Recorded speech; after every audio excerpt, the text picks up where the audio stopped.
Gina de Latina.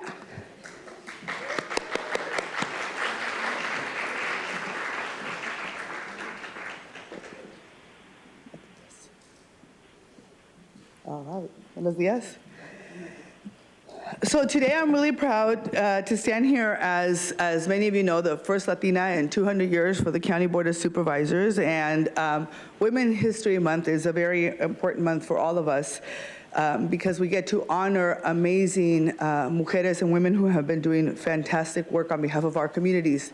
Today, I have the honor of welcoming first Ambassador to the U.S. from Mexico, Alicia Kerber Palma. This is, I think, her first official public event, ¿verdad? Su primer evento, yes. Sí. And so I'm excited to introduce her to all of you because of the great work that she does, and also to be able to honor Gina de Latina, who's done absolutely amazing work in our communities. And so I want to thank both of them for standing with me today, not only to celebrate and recognize the contributions of all women in San Diego County, but also to shine as a testament of the amazing work and commitment Latina women are making in the world and in our communities. And I think for those of you that may not know, last Friday was Latina History Day. And so for me, it's extremely important to highlight the women in our community. And so, Madam Consul, it is an honor to welcome you to San Diego, and I'm looking forward to working together with you to elevate the issues that impact the 7 million residents that call San Diego, Tijuana Binational Region our home. And Gina, I want to say thank you for not only all the amazing work that you do, but to making sure that we all get to wake up with you in the morning. And so many San Diegans start off their day well because they get to listen to you and your podcast and the amazing work that you do for foundations as well. These two spectacular women beside me, I want to recognize are standing women that throughout their lives and their careers have moved San Diego forward. I want to thank the women also who run small businesses, who keep our facilities clean, who serve our caregivers, teach our children, who are all the women who work in the county of San Diego, from San Isidro all the way to Oceanside. And I want to take a moment. I also want to make sure that I take this moment to acknowledge that for the first time ever in the county of San Diego, we have 3 women as the majority of the Board of Supervisors. So my colleagues, I want to say,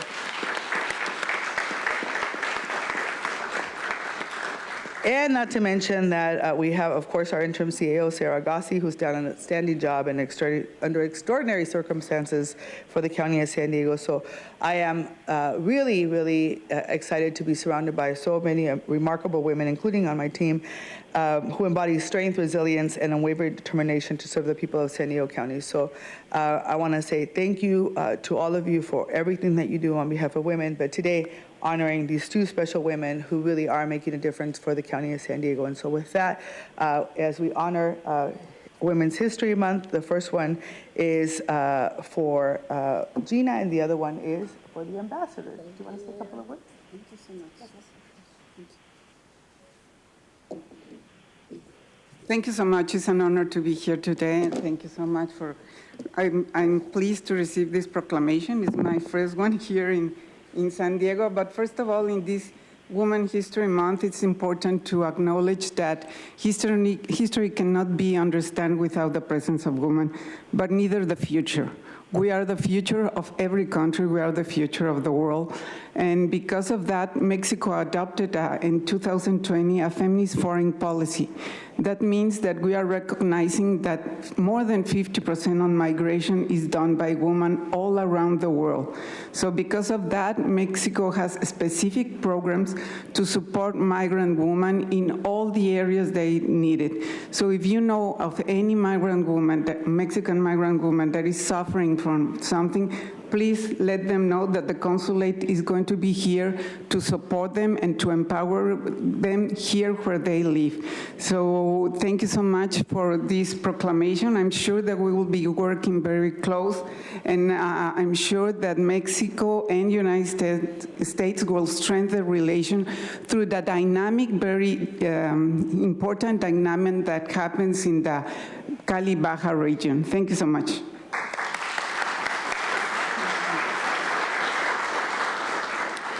Well, first of all, I want to say thank you, Nora, for being a champion for women and Latinas in in specific, I look up to you, so thank you. And thank you to all of San Diego who has woken up listening to me on Channel 933 and iHeartMedia. My main goal of being on the radio is to set an example and to make you guys happy and make you forget about your normal struggles on your way to work. So I take it it's very important to me to be a role model for not only women, but for my people, Latinos, and for just people in general. And I take that very seriously. So to be honored today is a privilege and an honor. So thank you.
All right.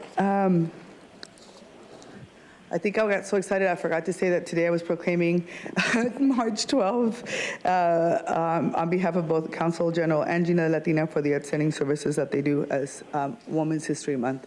I forgot to do the last part, the most important part. So anyway, with that, I'm going to turn over. The next proclamation will be given by Vice Chair Lawson Reamer, honoring San Diego Women's Impact Day. Accepting the proclamation will be two of my other favorite people, Mayor Paloma Aguirre and Bernita Gutierrez, as well as Catherine Hildebrandt.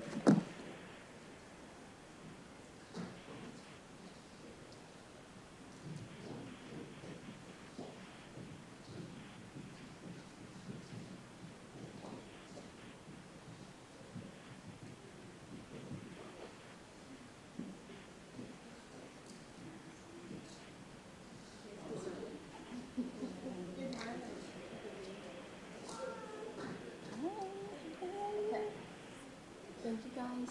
Thank you so much for everything. Thank you all. Thank you for being here. And I am just so excited to honor some of the women in our community who I think do so much and serve so selflessly.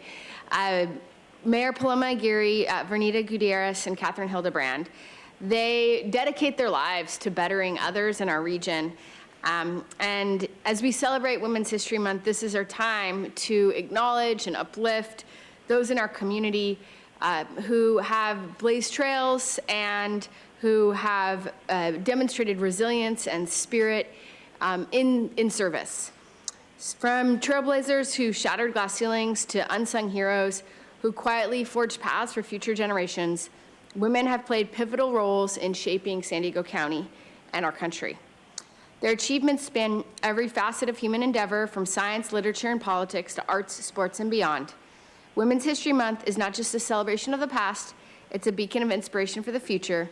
It reminds us of the importance of acknowledging and amplifying women's history as we are making it. In celebrating present-day women, let us recognize resilience in the face of adversity, courage to speak truth to power, and dedication to building a more equitable and inclusive society for all. So, speaking of present-day women, these women standing here with me are resilient, courageous, and fierce leaders in their fields. Mayor Aguirre was elected as the first Latina council member of Imperial Beach in 2018 and has been an extraordinary leader in environmental conservation in her work fighting for the Tijuana River Valley. Vernita Gutierrez is a longtime community activist with over 30 years of experience advocating for social justice and the advancement of reproductive health and rights in San Diego County. And last but not least, Catherine Hildebrandt has overcome significant challenges and quickly rose to become the lead program manager at PATH, overseeing the trauma-informed, person-centered street outreach that is essential to rebuilding the trust with San Diegans experiencing homelessness. As we honor the past and celebrate the present, let us also recommit ourselves to creating a future where every woman, regardless of race, ethnicity, religion, or background, can thrive and fulfill her dreams.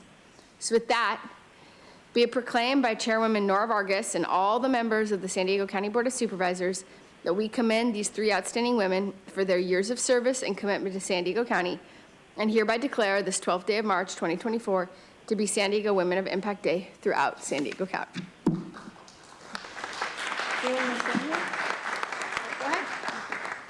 Thank you, Vice Chair Lawson-Remer. I'm extremely humbled and grateful for this recognition. I don't believe it's extraordinary to fight for what's right, and that I continue to do because I believe that we should never normalize having our beaches closed for over 800 days. I don't believe we should ever normalize having children play and recreate in areas that are blanketed with toxics, sewage, and hundreds of thousands of pounds of plastics. So I vow to keep fighting for all, but especially for those who can't fight for themselves. So thank you very much.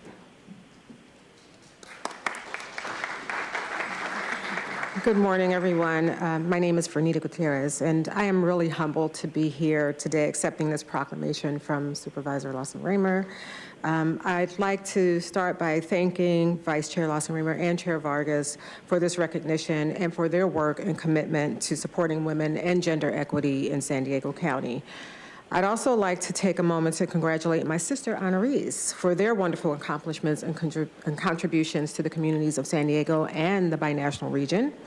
And I'm an activist at my core, and I've spent more than 3 decades working for the advancement of sexual and reproductive health and rights in San Diego, and I am really grateful for the Board of Supervisors' efforts to protect and expand those rights in our county. And as one of 3 vice chairs of the San Diego County Commission on the Status of Women and Girls and a current member of the San Diego LGBT Community Center, I commend the work of my sister honorees to uplift our communities and build a more equitable San Diego. I'm deeply passionate about solving issues that impact marginalized communities and those who most often experience the brunt of systemic oppression. This work is necessary, and it takes all of us working together. So thank you again for this honor and commitment to uplifting women in San Diego, and all San Diego County residents. Thank you.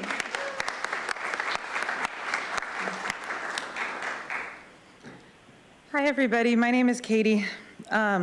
First of all, I'd like to thank God for bringing me this far. Thank you, Supervisor Tara Lawson-Remer, for this opportunity. This means a lot for someone like me. For a long time, I chose a lifestyle of drugs, crime, and incarceration. I was lost in a life that I saw no way out of. 4.5 years ago, I made a decision to get clean and get off drugs and not go back to prison. And I had no idea that that decision would lead me here working at PATH. Today, I choose to make a difference in my community. I choose to be a good daughter. I choose to help as many people as possible to break the cycle that held me for so long. I choose to be known for being kind and helpful and not judgmental. I want to be a positive influence to anyone that I run into. I want my past to be for a reason, to show others who are suffering still that I understand and that there is a way out. Each of us in this room has the ability to make a positive impact, whether it's through our advocacy, our work, or just our everyday actions. I want to express my appreciation to all the incredible women who have inspired me along the way. Your strength, resilience, and determination have shown me what's possible. I would like to thank PATH as well for giving me the opportunity to serve the population that I am most passionate about. I'm extremely proud to receive this proclamation today, so thank you very much.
Thank you, and congratulations to everyone.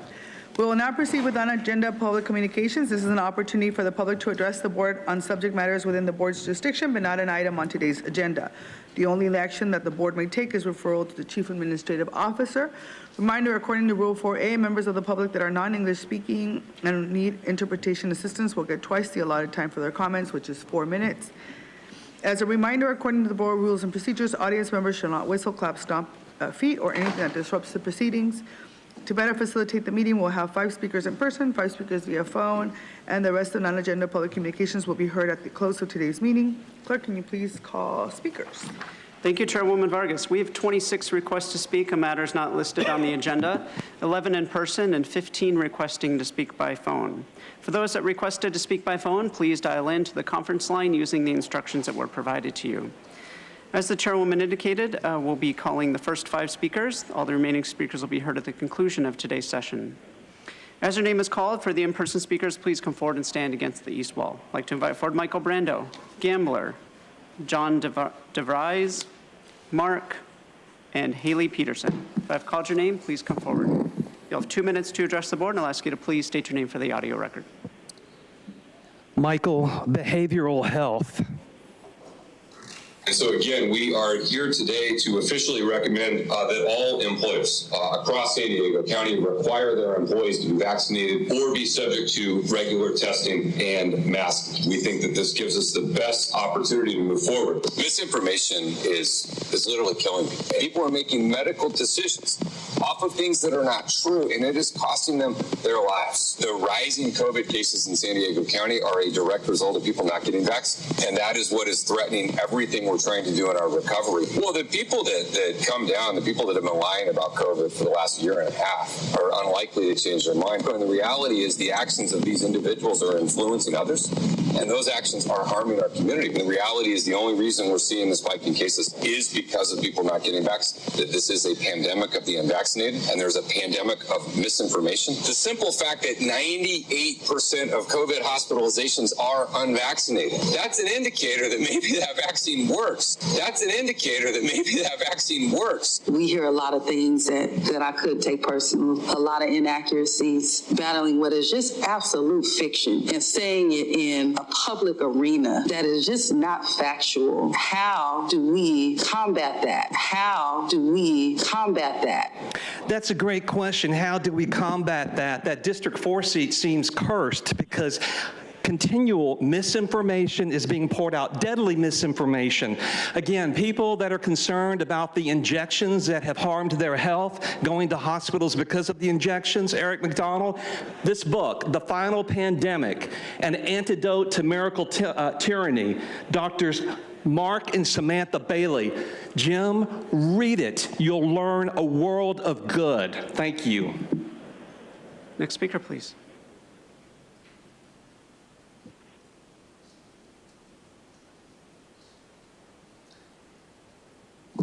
Good morning, ladies and gentlemen. My name is John DeVries. I've been a resident of Lakeside for 40 years, more than 40 years, and I've been involved in the equine community there for an equivalent length of time.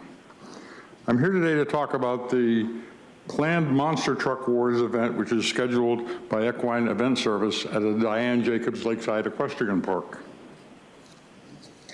This facility was built to, quote, host a variety of equestrian and lakeside-related activities, including practice, training, and contests, in addition to rodeos, arena shows, and non-equestrian occasions like festivals, receptions, and farmers markets.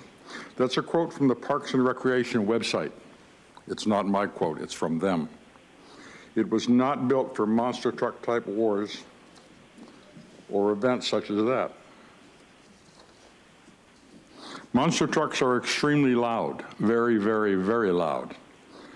They have approximately 90 to 135 dB during the performance. The state of California limits construction equipment, tractors, earth movers, to 89 dB. The county has a 90 dB limit for community events. The community events permit that Equine Event Services has applied for allows them to waive that noise limitation. The extremely high level of noise is damaging to human hearing. which is why Monster Truck Wars recommends and sells hearing protection. Excuse me. The local equine community is very concerned that this level of noise will overstress their horses. A number of nearby ranches, which are less than a quarter of a mile away from this facility, are home to rescue animals. Thank you, sir. Your time is up. Thank you. Next speaker, please. I didn't hear you. Your time is up. Next speaker, please. Thank you. Thank you.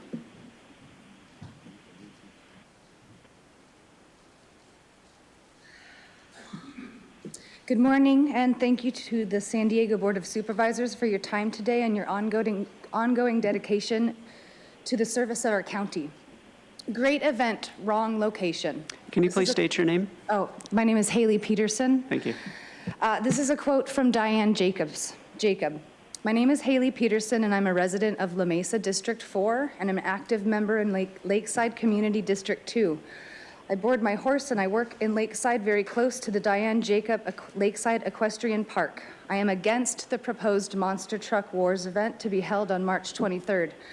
This event is inappropriate for the facility and will cause danger to the surrounding livestock. We also currently have a change.org petition with close to 1,000 signatures. This opposition is community supported. Monster truck events create noise levels which will be dangerous to the immediate area. Horses are prey animals. They react with flight or fight, not freeze.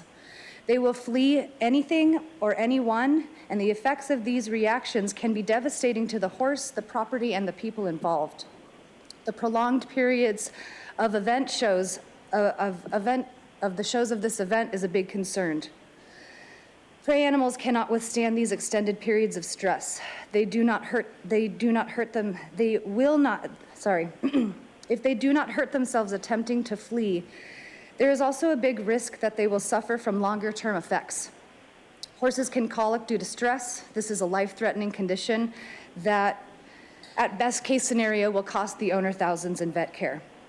Horses can be affected behaviorally, and these effects can damage their quality of life. It's important to note that the local animals are not just horses. They are obviously a major concern, but there is livestock in the area, including 2 uncastrated adult bulls living next to the facility within 5 feet. I respectfully urge the board to please deny this permit for this event. Thank you. Next speaker, please.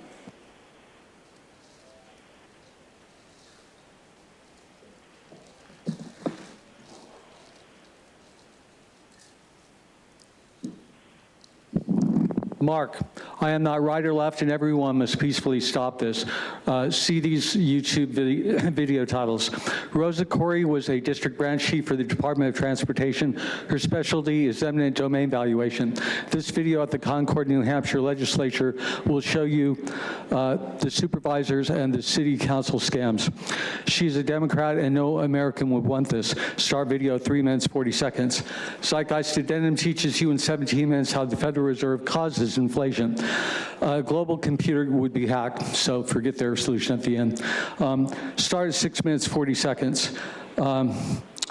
Government invested generations of your tax dollars and own almost everything, including controlling interest in Fortune 500 companies. They're not going to share it with you or even tell you it exists. These shares were paid for with your taxes, so we, the people, own them. If these shares were divided equally between all American citizens, we would all receive dividend checks and there would be no homeless. Global elites intend to keep it for themselves as global officials get paid exorbitant salaries while never solving the problems they create. This scam is called Hegelian dialectic. See this title. Both Trump and Biden betrayed us by giving powers of Congress to an unelected foreign counsel. Trump signed it, Biden did not rescind it, and neither one told you. See video from 3 minutes to 6 minutes. See this one, wealth inequality in America. That's the last one. Wealth inequality in America. Instead of stopping the bankers' inflation, government has partnered with them so homelessness will increase exponentially as they transfer our private property into their corporation with our tax dollars, which is sold or leased to profiting investors who often take out loans from banks at an interest rate. Your inevitable poverty is profitable. Google UN Agenda 21 wildlands map to see the areas you will be prohibited from. See this video title at 1 hour, 22 minutes, 50 seconds to see Sandag restricting your movement. If you allow their cameras and 5G. Thank you. Next speaker, please.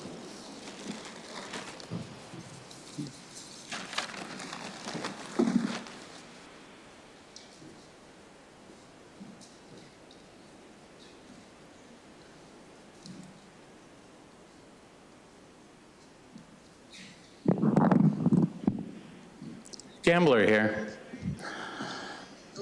Okay. Last week, I decided to go ahead and grab all of my performance evaluations for all the years that I worked at the County of San Diego Registrar of Voters. In these documentations that I will be gladly handing over so that Nora Vargas could look at them herself, you could clearly see that there was a reason why I was kicked out of the Registrar of Voters. And that happened to be AB 1875. You remember that assembly bill? The one you campaigned for clear across the state? The bill that wanted to push all of us to a vote by mail election by the year 2020? Do you remember that one? I do, because I was punished over that bill multiple times because I spoke out against it multiple times, over and over and over again. I pointed out every single flaw. Matter of fact, Calvin also knows the flaws and how to abuse them if he chose to help someone get elected. I'm not saying he did, Monica, but I'm just saying he would know exactly how to do it. I highly recommend you stop playing games with us. Stop treating us like pawns in your games to achieve your goals. Don't create a flood and then pretend. Don't seed the clouds and say it was global warming. And when you don't even have the infrastructure to hold the water, you dump out all the water, yet you seed the clouds. None of you guys are qualified to be there. And if you guys don't do anything to stop what they did to me, you all will be liable. Thank you. Now we'll hear from those that requested to speak by phone. When it is your turn to speak, you'll be unmuted and you'll hear a recording that will tell you to begin your comments after the beep. I'd remind the callers they should mute their TV or live video stream before they begin speaking. Again, we'll be hearing from the first 5 callers. The remaining callers will be heard at the conclusion of today's session. We'll begin with our first caller.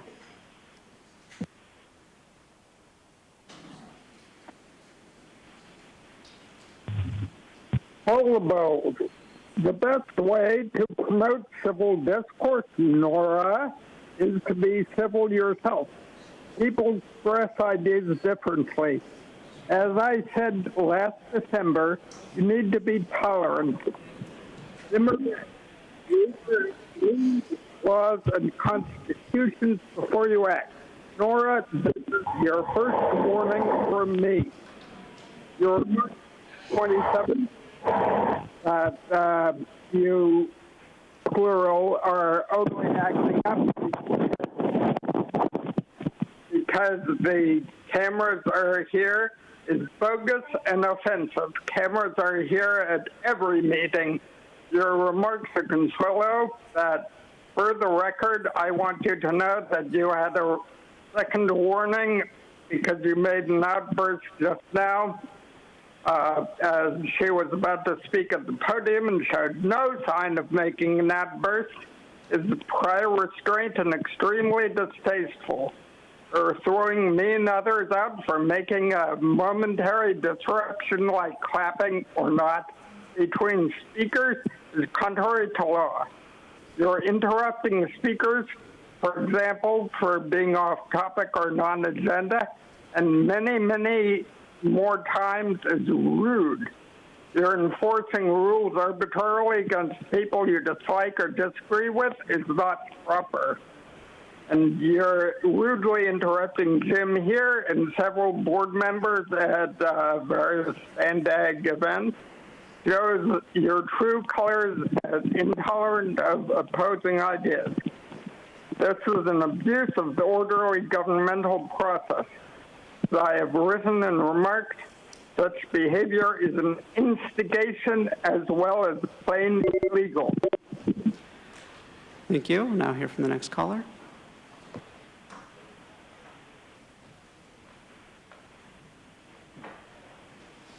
Gosh, how do I follow that? Amen, Paul the Bold. And thank you. Also, to the gambler, spot on, brother. Can you please state your name? What's that? Can you please state your name? Consuelo. Ay, ay, ay. Consuelo. So what I was going to say was it's just so funny. I highly doubt that anybody in the chambers, I mean, the people who've already received their proclamations are still in the chambers because it's like, you know, they're only there for one thing. They don't pay attention to what, in fact, you guys are doing. And this is how it goes. This is how the game is played. You know, we make them happy with their little proclamations, and we get them on our side. And then you have the nerve to, like, you have the nerve to have these proclamations go out to all these organizations and nonprofits and these people who, they have no clue of what you guys do. They have no clue of your pattern. They have no clue that you know, you're still spraying our freaking county with Roundup. And the lady from IB is like, yeah, we don't want our people swimming in sewage. It's like, oh my gosh. It's just so backwards. What else was I going to say? I don't know. I just kind of feel like you all are just funny. But the people are waking up, and bit by bit, you're being exposed. And I loved when the people from Speaking Up on Palestine were there, because they too, they felt used. They're like, wow, you used me. You used me for who I am, and now all of a sudden we need you. And that's government, people. That's government. That's how they work. They reel you in, take what they want from you, and then they spit you out. Thank you. Now hear from the next caller.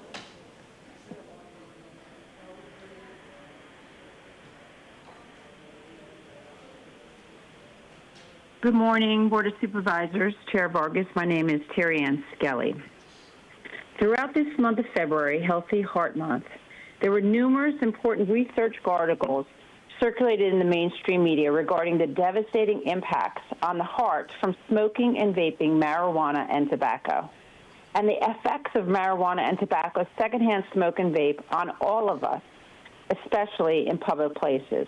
It is these public places that bring me to the Board of Supervisors today, because as the Centers for Disease Control has clearly stated, and I quote, exposure to secondhand smoke from burning tobacco and marijuana products causes disease and premature death among people who do not smoke. There is no risk-free level of secondhand smoke or vapor. Even brief exposure can cause immediate harm, end quote. Marijuana and tobacco smoke contains hundreds of harmful chemicals. 70 of these chemicals that can cause cancer, as determined by the California Office of Environmental Hazards. All public health efforts here in our county should work towards supporting and legislating a smoke-free and vape-free environment by banning smoking and vaping tobacco and marijuana where the public congregates. If establishing equity is truly the goal of this county, then start with tobacco and marijuana smoke-free and vape-free public places, because that would go a long way in improving health equity for our more vulnerable and defenseless citizens. Thank you for hearing my concerns this morning. Thank you. We'll now hear from the next caller.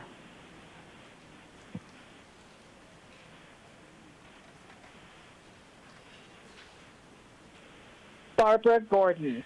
Good morning, Board of Supervisors. In 2016, California voted to legalize marijuana, and that initiative specifically called on the state to regulate pesticides in marijuana products. But 8 years later, contaminants are still found in pot products today. The use of pesticide in cultivation poses harm to both the environment and human health. Inhaling pesticides through smoke leads to various health issues, including respiratory problems, irritation of the lungs, and other potential long-term health risks. Pesticides are designed to be toxic to pests, and their inhalation is not safe for human consumption. The state's own marijuana regulators, the Department of Cannabis Control, the DCC, has admitted it is currently unable to test for pesticides contaminated in some pot products. Independent investigations have found numerous problems plaguing the state's pesticide rules, including lab falsifying safety tests, stores selling pot contaminated with banned chemicals.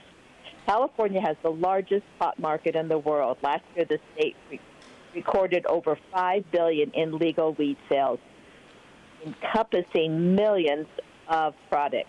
Yet, despite the market's massive size, the DCC has rarely warned the public about contaminated pot. I urge you to not ignore the risk factors of marijuana products, as consumers might never know if they are consuming pesticides or other contaminants. Thank you for letting me speak. Thank you. Now hear from the final caller this morning.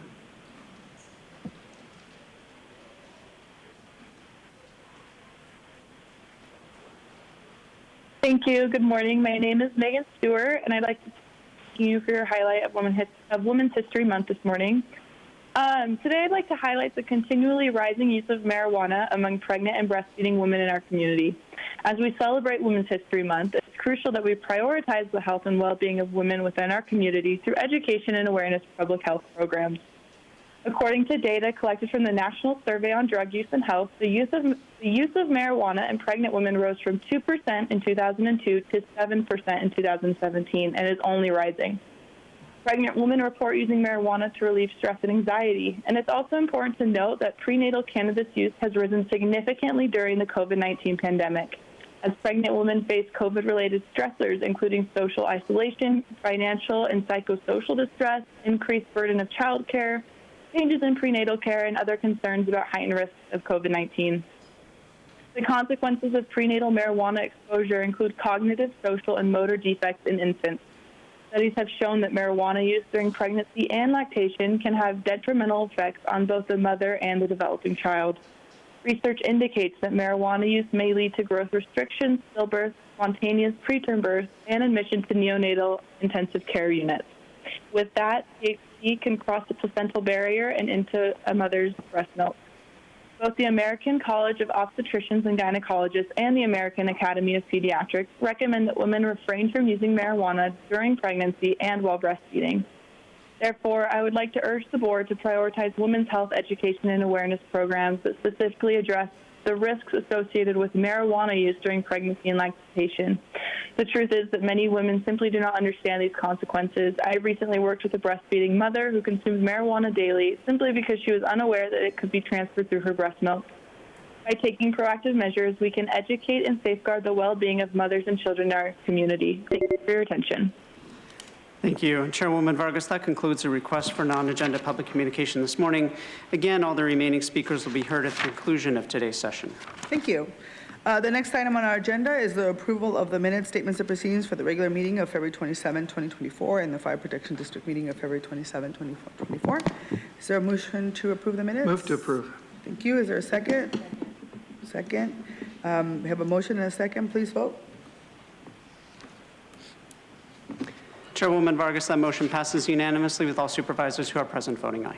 Thank you. We'll now proceed to the information of our consent calendar. Items 1 to 2, 4 to 9, 11 to 12. Members of the public will be able to comment on the consent calendar after supervisors pull items they would like for discussion. Any of my colleagues like to pull any item for discussion? Supervisor Montgomery Stepp.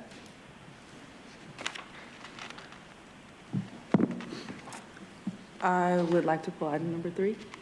Okay. Okay, it's moved. So no other comments. Thank you. Okay. Supervisor Desmond? I guess I wasn't clear on that either. Item 3 has been pulled for discussion. Item 3 and item 10 have been pulled for discussion. And 10. Okay, Yes. pulled for discussion. Okay. No items to pull, no items to comment on, and I'll make a motion to approve the balance of the consent calendar. Okay, thank you. Vice Chair Lawson Remer?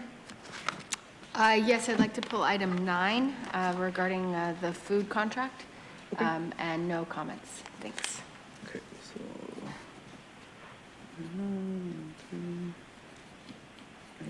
All right, thank you. I just wanted to say thank you to county staff on item number 6 for being proactive on the State Pro-Housing Initiative program. Appreciate all the work around that. I am really grateful. I know that we were able to get awarded $2.4 million in the last year, and so I think that as we continue to do everything that we can in our power to receive as much funding possible to help grow the crucial need for housing, it's imperative. So I'm really grateful for the work that we're doing to receive hopefully additional funding for round number 2. All right, with that, we have a motion and a second, please. Now we're going to have a public comment. Thank you, Chairwoman Vargas. We have 10 requests to speak on items on the consent calendar, 3 in person and 7 requesting to speak by phone. As a reminder, item 9 has been pulled from the consent calendar for discussion. Any members of the public that requested to speak on item 9, please hold your comments until the board discusses that item. We'll have public comment on that item separately. Any members of the public that requested to speak on the remaining items on the consent calendar by phone, please dial into the conference line using the instructions that were provided to you. We'll begin with the in-person speakers. As your name is called, please come forward and stand against the east wall under the murals until it is your turn to speak. I'd like to invite forward Mark, Michael Brando, and Audra. You'll have 2 minutes to address the board. I'll ask you to please state your name for the audio record, and please identify which item on the consent calendar you are speaking on.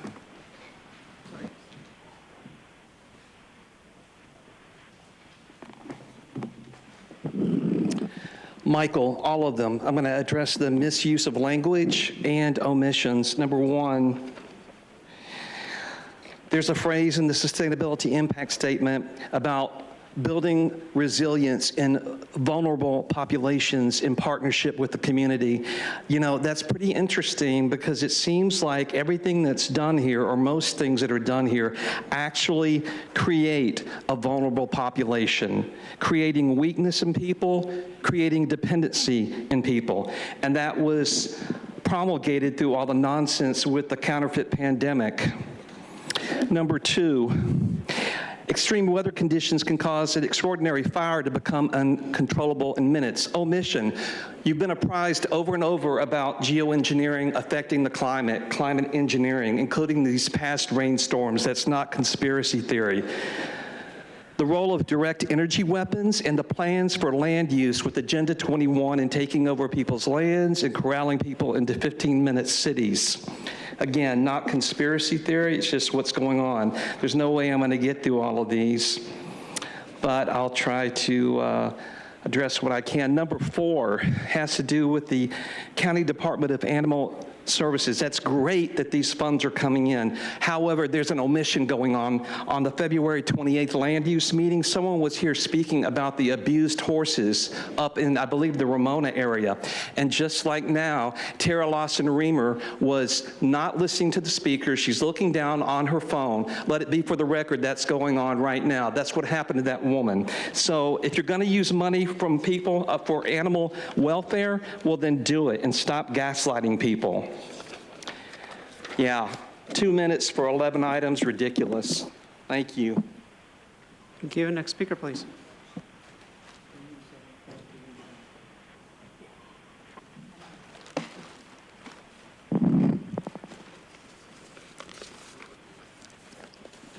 Mark, first of all, on number 7, tax deferred property tax, reassessing property values for flood victims.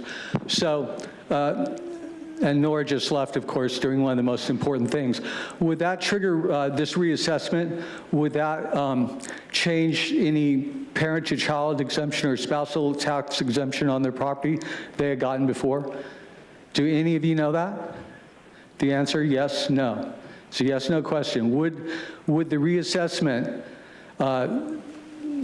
invalidate their parent-to-child or spousal exemption.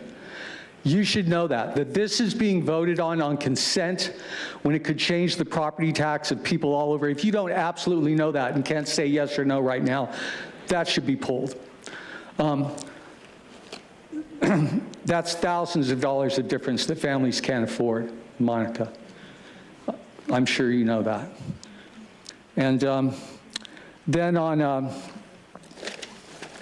6, about housing.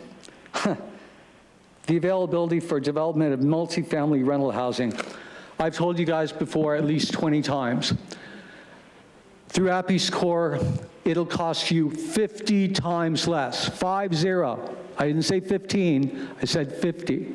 That means every apartment you build for $450,000 or $500,000, you could build 50 structures through Peace Corps and 3D print them. And you don't have to charge the people the other 2/3 of the rent through our taxes and subsidize their rent. You could just charge them 1/3 of the rent and not charge anything else on top of that. But that's because this government isn't here to help us, the people. It's not here to help the homeless. It's here to make money off of a problem they create and won't solve by stopping inflation caused by the Federal Reserve. I'm out of time as usual. Thank you. Next speaker, please.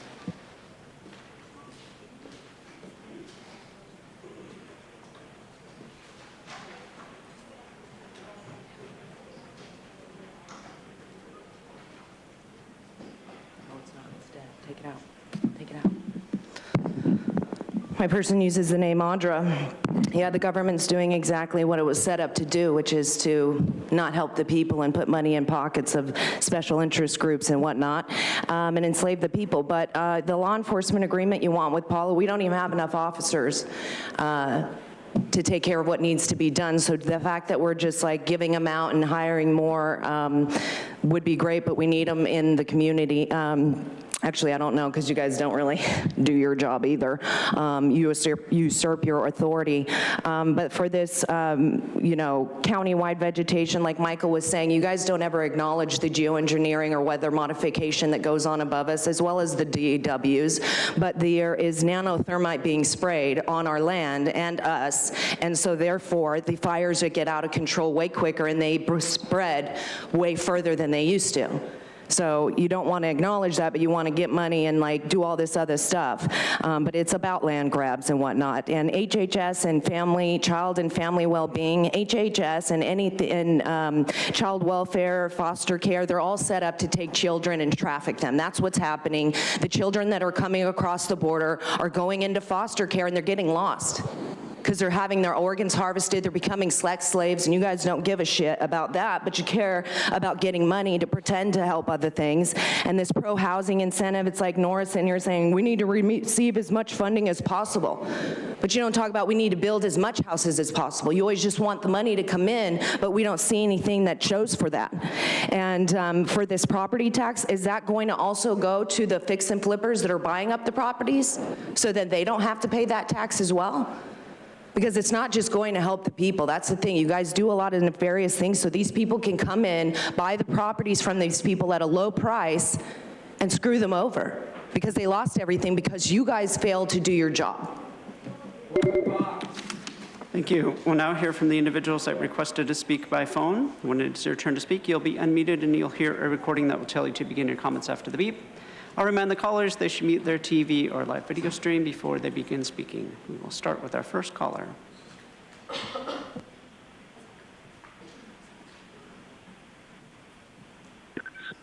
Bold. Most of the rental, this is on pro-housing. Most of the rental housing that low-income persons allow to them only at a certain income level.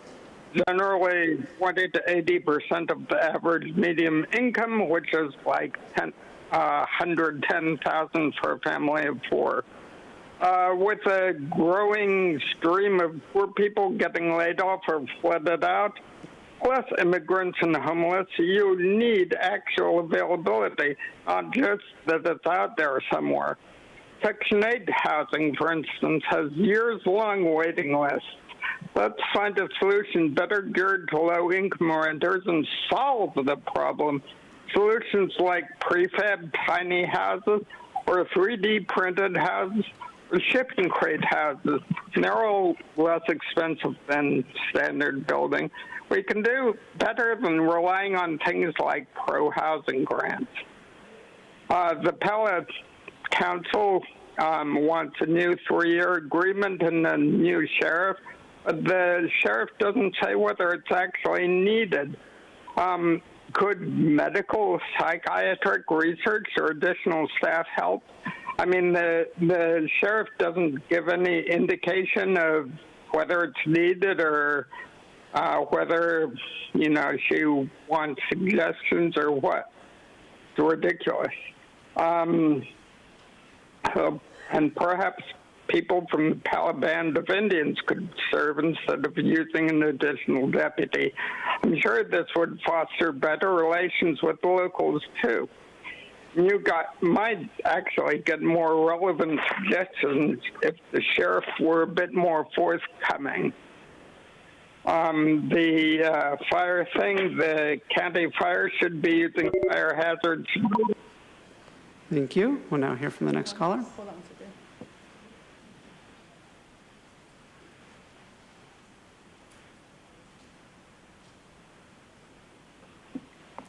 We'll now hear from the next caller.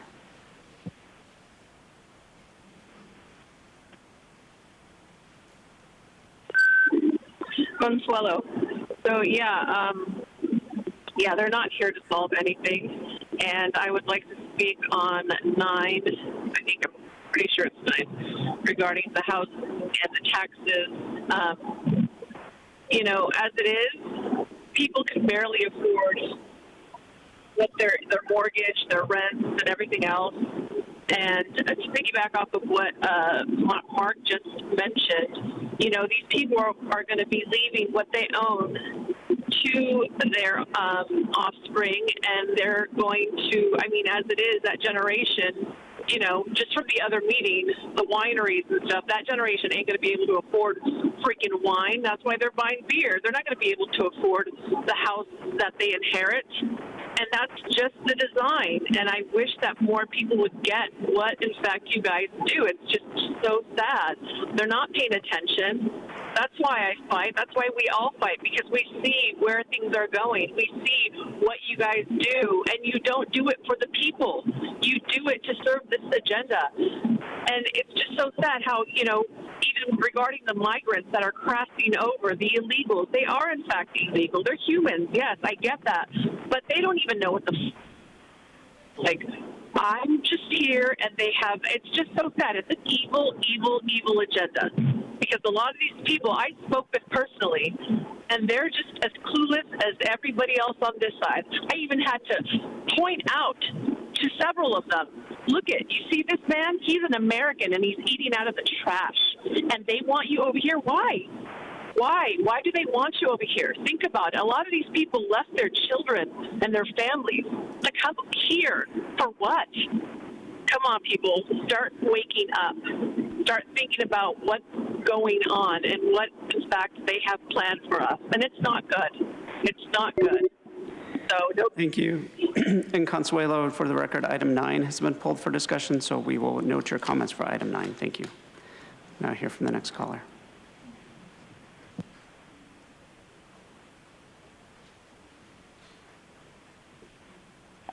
Hey, it's truth. They're going to note them. It's actually kind of sad I didn't go in person because I missed out on seeing Paloma again. Item 2 is $1.5 million state debt dollars to mow lawns and spray toxic foams onto the environment. Instead of chipping events, we need to chip wasteful government spending, because what's the county doing about the extreme wild arsonists? Item 4 for the $16,000 donations toward the Spirit Trust Fund to help injured and sick animals with surgery, medicine, and care. These donators are the types of people that should get proclamations, not the usual political pats on the back we have to suffer through. Item 5 is over $144,000 in donations to go to the Bunsky Center and the Child Wellbeing, not Welfare Department. I support the money going toward events, celebrations, activities, religious, spiritual, books, children requests, and hair appointments, but I do not support the very vague necessities to support transgender youth spending. There's zero details on that, whether that includes therapy, drugs, or surgeries for children who have no parents in their lives. That amounts to exploitation and possibly even coercion. It's also corrupt or illegal. Item 6 is $1.4 million state debt dollars to PIP or pimp out more stack and pack. Item 7 are property taxes being deferred for those who survived the flood of negligence. How about instead the county collects damages from the city of San Diego? Their fault, their bill. Item 8 is $13 million debt dollars from the American Ruination Plan Act for blank wellness checks for county workers, begging them not to leave a place where nobody of sane mind wants to work. And item 11, no to Courtney Etnier to the Hamul de Zora Community Planning Group. If this was the Courtney that worked for Pfizer and is currently the DEI chair for Grossmont Cuyamaca while white, then I'd question her planning foresight. And no to Tina M. King to the Church Oversight Committee, another DEI cult member and former worker at Southwestern. Tina plays the victim card because her daddy's from the South. People like her are handpicked by the J.P. Morgan and Carnegie Mellon Foundation-funded Aspen Institute not to help black people or any other person of color. They push things like AI to take away jobs from all people. Wake up, you fools. Thank you. We'll now hear from the next caller.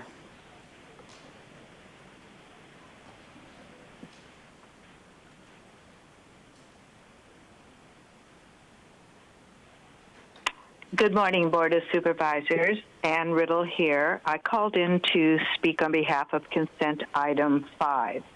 As a retired social worker, I'm well acquainted with Polinsky's Children's Center.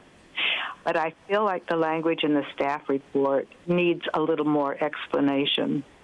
First of all, I'm thrilled that they have received donations for $144,000. It's just a small pittance of what they need.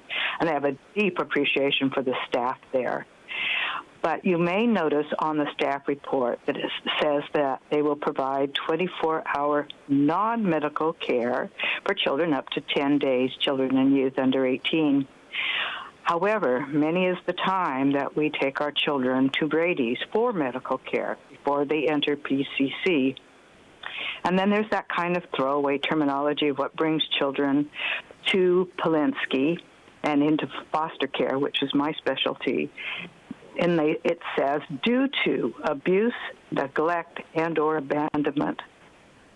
One of the grave issues that we seem uncomfortable discussing is the role that drug use, excuse me, especially marijuana use, now gleefully called cannabis, plays in the role of adults who abuse, neglect, and abandon their children while they're under the influence. We in public health feel very sad that such an important issue has been politicized so that we don't understand what it looks like to normalize, encourage, and enable marijuana use here in our county, as we feel like the journey seems to be headed in that direction, and that's unfortunate. But again, for any of you who are looking for a good place to donate your family's money, I highly recommend Polinsky. The need is grave. The children need your time and attention. Thank you. Thank you. And Chairwoman Vargas, that concludes public comment on the items in the consent calendar. Thank you. With that, we have a motion and a second. Please vote.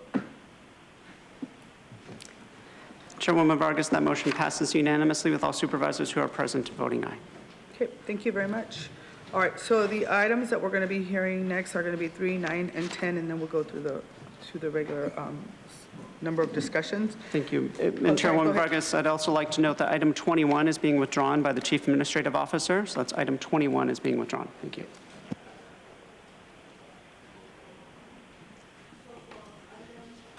Three, right, which is the next item on the agenda. The 2024 severe winter storm local county-wide emergency review and ratify.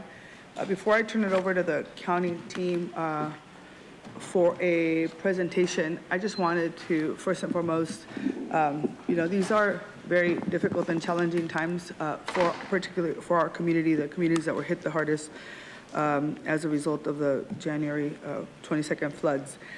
And so before like I said, before I turn it over to Steph, I want to say thank you. I know that you've all been working around the clock. OAS, this is something that is new to our county, and so I appreciate all the work that's being done. I also want to say thank you to all of the community groups on the ground and all of the nonprofit organizations that have stepped up and are being true partners in this process, and want to send a lot of grateful for them reaching out to us and sharing with us some of the challenges and also some of the opportunities for where we can strengthen the work that we're participating in. This is not something that the county has done before, and so we are all working and learning on this together. And so our goal is to continue to provide the necessities of shelter, food, and healthcare for those that were impacted the most. And also, as we're looking at funding opportunities, this item before you is really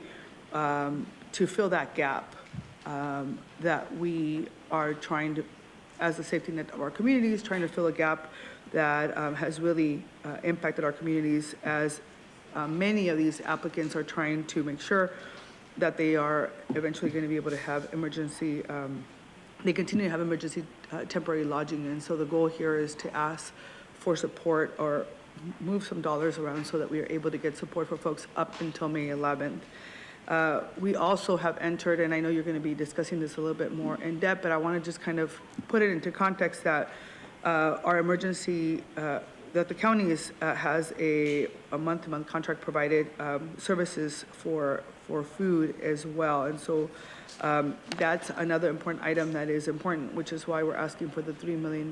The team is asking for the $3 million, and it really reflects a lot of what you see today before us as a board is really the reflection of our county team thinking about what else could we do to help support our communities who need the assistance, and recovery centers and the work that's being gathered through the outreach and engagement with the community groups. And so it includes planning and resources to bridge the impacted communities. But I think what's really important here as we're aligning with our strategic plan overall is that we're really thinking about how we speak on these items around equity, right? We talk a lot about equity in the work that we've done in the last couple of years as a board, and equity in housing, and really thinking about how we use policies to really facilitate infrastructure and financing to provide housing that meets the needs of the community. And so we want to make sure that our community, that our county team has the tools that you all need, and you're empowered to do the work that you need, so that we are able to think outside the box and how we're supporting our communities. And so this is going to be one of the largest non-congregate lodging programs ever used and seen in California. And so I think that it's important to emphasize that. And as we, the goal ultimately is to meet the needs of our communities and really engage them directly through partnerships out in the neighborhood. And so we have a lot of work to do still in terms of how we communicate and traditional media. And yesterday we had a meeting with Equus on this issue, and we'll share some more of that. But I wanted to first sort of lay the groundwork that this is something that's unprecedented, and I wanted to thank county staff for working around the clock on this issue, because it's not just one department, right? It's not the Office of Emergency Services, but it's each department and many of the folks who have not necessarily been engaged in this before. And so grateful for the work that's taking place. It's a little bit, there's a lot more work to be done, and I want to say thank you to Sarah for leading the efforts. This is what we're supposed to be doing and helping our community. So I appreciate that, and I'll turn it over to the team so that they can do the presentation. Thank you, Holly. Thank you, and good morning, Chairwoman Vargas and members of the board. On January 22nd, an atmospheric river passed over our region, bringing widespread rains, causing severe flooding, erosion, debris flows, and mudslides. This event resulted in numerous persons being displaced and sheltered, road closures, and extensive damage to both public and private infrastructure. Today, we're joined by Jeff Toney, Director of the county's Office of Emergency Services, Dr. Luke Bergman, Director of Behavioral Health Services, and Barbara Jimenez, Homeless Solutions and Equitable Communities Community Operations Officer, to provide you with an update on the county's response and recovery efforts and recommendations for your board's consideration. As you'll recall and see also on this slide, on the day of the flooding disaster, the American Red Cross set up shelter locations to support impacted residents. That same day, the county issued a proclamation of local emergency requesting state and federal disaster assistance. The following day, the governor declared a state of emergency, and in February, the Biden administration approved a major disaster declaration. These actions bring state and federal assistance to supplement local recovery efforts. To link residents who were impacted by the storm to critical services, the county opened a local assistance center 6 days after the storm, where 38 government and non-government agencies offered services to residents. The local assistance center was at the Spring Valley Library and served 1,300 families. County staff were also on site at the city's local assistance center, providing connections to services and assisting 1,068 families through the city's assistance center. Your board previously approved $10 million to fund relief efforts and approved a short-term, non-congregate sheltering program to provide emergency temporary lodging for residents displaced by the storm. On February 12th, the county's emergency temporary lodging program started, which we will share more about later on in our presentation. On January 23rd, the county deployed an online self-reporting survey for residents and businesses to report their storm damages to the county. 3,431 surveys were submitted, and this allowed us to better understand the scope and scale of damage, identify the hardest hit areas within the community. Our ability to quickly get damage reports from residents helped us direct voluntary organizations where to focus their efforts. It also helped make our case for state and federal government assistance. On January 29th, a joint preliminary damage assessment team made up of county, state, and federal employees began their visits in the field to approximately 889 residences and businesses to verify damages and, importantly, to try and secure a major federal disaster declaration for individual assistance. FEMA individual assistance means dollars to individuals to help them recover from the floods. Of the 889 sites visited, the teams determined that 595 had major damage. Once the FEMA Major Disaster Declaration for Individual Assistance was secured, FEMA began sending building inspectors to all those who registered for assistance to confirm damages and determine their eligibility for assistance. As of March 10th, FEMA inspectors have conducted more than 2,900 inspections throughout our county. FEMA and the California Office of Emergency Services verified $30.8 million in public damages in San Diego County. On March 1st, 2 FEMA disaster recovery centers were opened at the Spring Valley Library and at Mountain View Community Center. At disaster recovery centers, individuals can learn about and apply for disaster assistance programs, learn about small business administration programs, and get referrals to other assistance. As of March 10th, more than 4,000 San Diego County residents have registered for FEMA individual assistance, and FEMA has approved over $12.5 million for housing and other needs in San Diego County. Individual assistance can include grants for temporary housing and home repairs, rental assistance, low-income or low-cost loans to cover uninsured property losses, and other programs to help individuals and business owners recover. FEMA also works with the U.S. Small Business Administration to offer low-interest loans to homeowners and businesses. As of March 10th, FEMA has referred more than 3,000 individuals and businesses to the Small Business Administration. More than $500,000 in loans have been approved.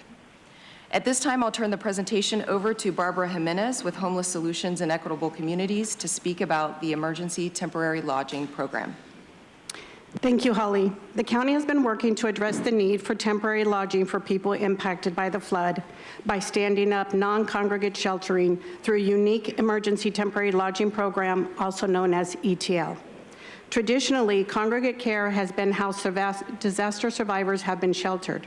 Non-congregate emergency lodging is very rare and has only been used a handful of times in California. On January 30th, the Board of Supervisors approved a short-term, non-congregate sheltering program to provide up to 30 days of lodging for residents displaced by the storm, with an extension available based on household circumstances, and allocated $10 million to fund the relief efforts. The county's ETL program launched on February 12th, and as of March 8th, the county, through contracted staff, have placed 846 impacted households at 65 local hotels. Over 1,220 households were identified as being potentially eligible for the program after outreach at local assistance centers, self-identified through a survey, calls to 211 asking for assistance, or identified through community partners who have been helping the displaced households. To be eligible for the program, individuals confirmed that they were either an owner or a renter of a residence that was uninhabitable due to the January 22nd flood. To connect with individuals impacted by the flood, the county worked directly with various community agencies, including the Southeast Disaster Response Team, which is comprised of local community-based organizations, the Jackie Robinson YMCA, the San Diego County Office of Education, the San Diego Housing Commission, SBCS, the City of National City, and the Chicano Federation. The Department of Homeless Solutions and Equitable Communities led 45 on-site events at 12 hotel locations over 21 days. This team of county staff, including community health workers, worked alongside community leaders and contracted staff to provide critical resources and connections to services, as well as conducted intake screenings to establish program eligibility and enrollment. We'd like to thank the many community organizations and partners that have been on the ground, providing critical support and services to residents who were impacted by these floods. We'd also like to thank the countless county employees who have been assigned to, are actively supporting, and will continue to support this recovery operation. On February 29th, the county provided direction to extend hotel vouchers up through March 25th, depending on continued eligibility. Notifications of the extension were made to households through the county contractor, via phone, text, and email. County disaster service workers also visited all 65 hotels and distributed flyers informing residents of the extension. Community members impacted by the flood have been provided temporary lodging and case management via contractor to identify needs, establish a long-term plan towards returning to their residence, or identifying alternative permanent housing, and to obtain documentation required by the county. Documentation required by county will be utilized to inform policy and seek reimbursement as appropriate to maximize the funding for the region.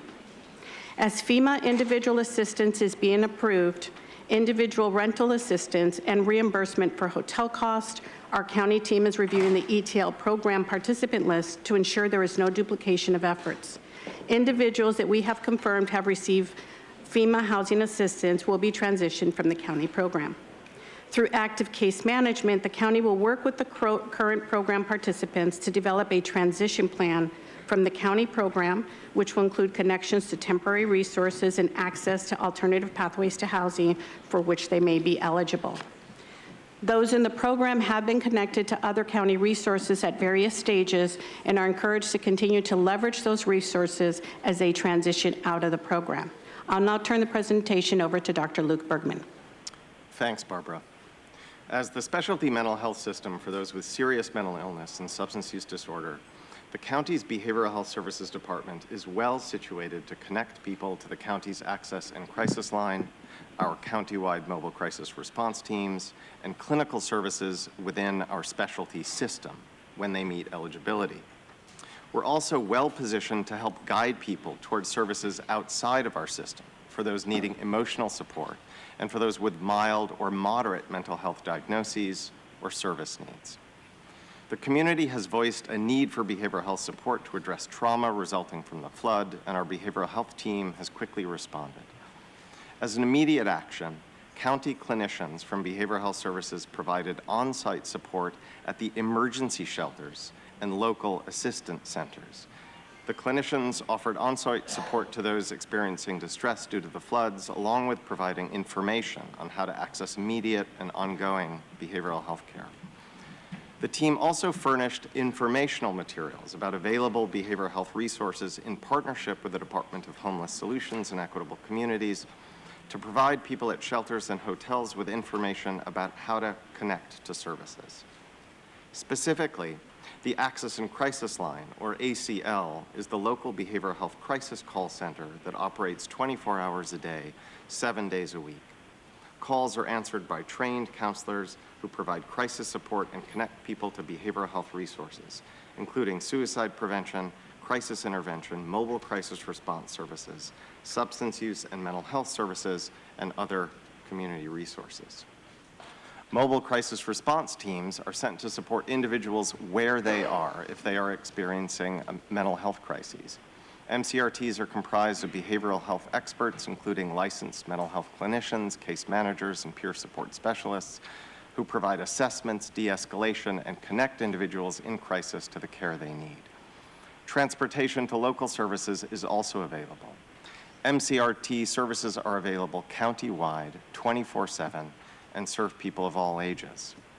Behavioral health also has a mental health plan network of community-based service providers that offer outpatient, residential, case management, wraparound services, and other supports to people of all ages who meet clinical acuity criteria and are Medi-Cal eligible. In terms of upcoming actions, we established a contract outside of the specialty care system with a local community-based organization called Open Heart Leaders last Friday, March 8th, to provide culturally responsive behavioral health services to support people in the emergency temporary lodging program who were displaced because of recent floods. The services offered will include group therapy, individual counseling, and case management to assist residents in coping with trauma, rebuilding resilience, and fostering long-term recovery. The emphasis in every case will be meeting people where they are and taking a whole person approach. These new services are anticipated to be available through the end of August of 2024. The Behavioral Health Services team will continue to deploy informational materials as needed to ensure people know how to connect to the behavioral health care they need. I'll now hand it off to Emergency Services Director Jeff Toney. Thank you, Dr. Bergman. County staff have worked to connect families to long-term nutrition. Self-sufficiency services help families and individuals at the Red Cross Shelter, local assistance centers, pop-up events, and FEMA's disaster recovery centers. Staff had 922 service interactions where staff worked with the public to connect them with these services. Those connections include food, cash assistance, health insurance coverage, and EBT cards. Flood victims have been able to access Disaster CalFresh since March 7th and will be able to do so through March 15th. An Alert San Diego message was sent on March 3rd notifying nearly 77,000 San Diego County residents about the availability of the program.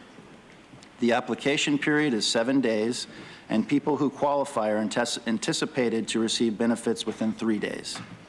As of March 10th, more than 840 residents have been approved. Connections to self-sufficiency programs such as CalFresh and CalWorks is also available through the Live Well buses at disaster recovery centers.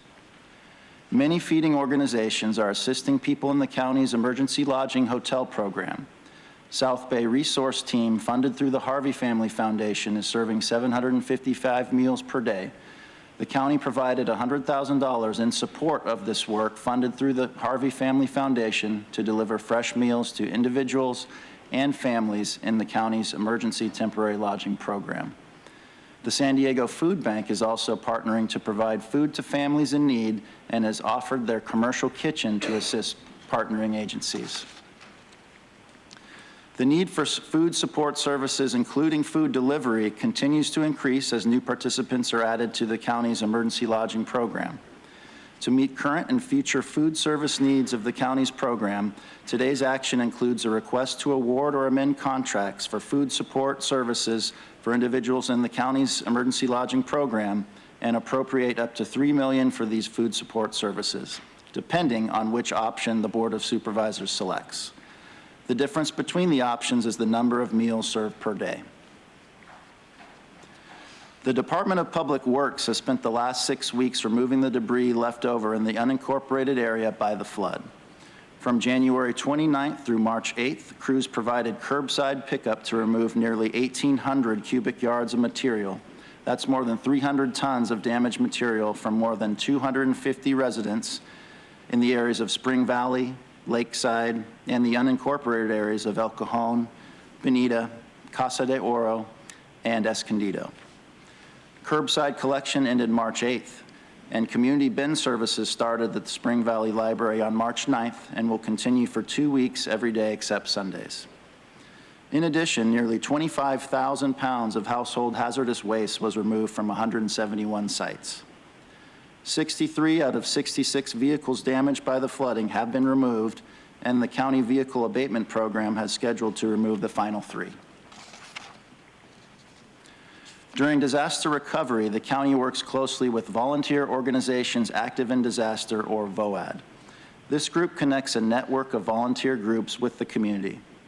Volunteers can and have been helping with muck out and cleanup of flooded homes, mold suppression, and help replacing appliances, furniture, and mattresses. 7 community organizations have been involved in crisis cleanup, providing assistance to 121 households thus far. In addition to cleanup assistance, there are volunteer groups that offer connections to emergency food, health services, and spiritual and mental health care support. And there are groups that offer case management services to walk people through the recovery process with governmental partners like FEMA and the U.S. Small Business Administration. And to date, $1.3 million has been raised through the San Diego Foundation's Flood Response Fund. Over $1 million has been granted to local nonprofit organizations, providing assistance to those impacted and displaced by the floods. The VOAD group serves as a central hub to help guide and support people with many issues.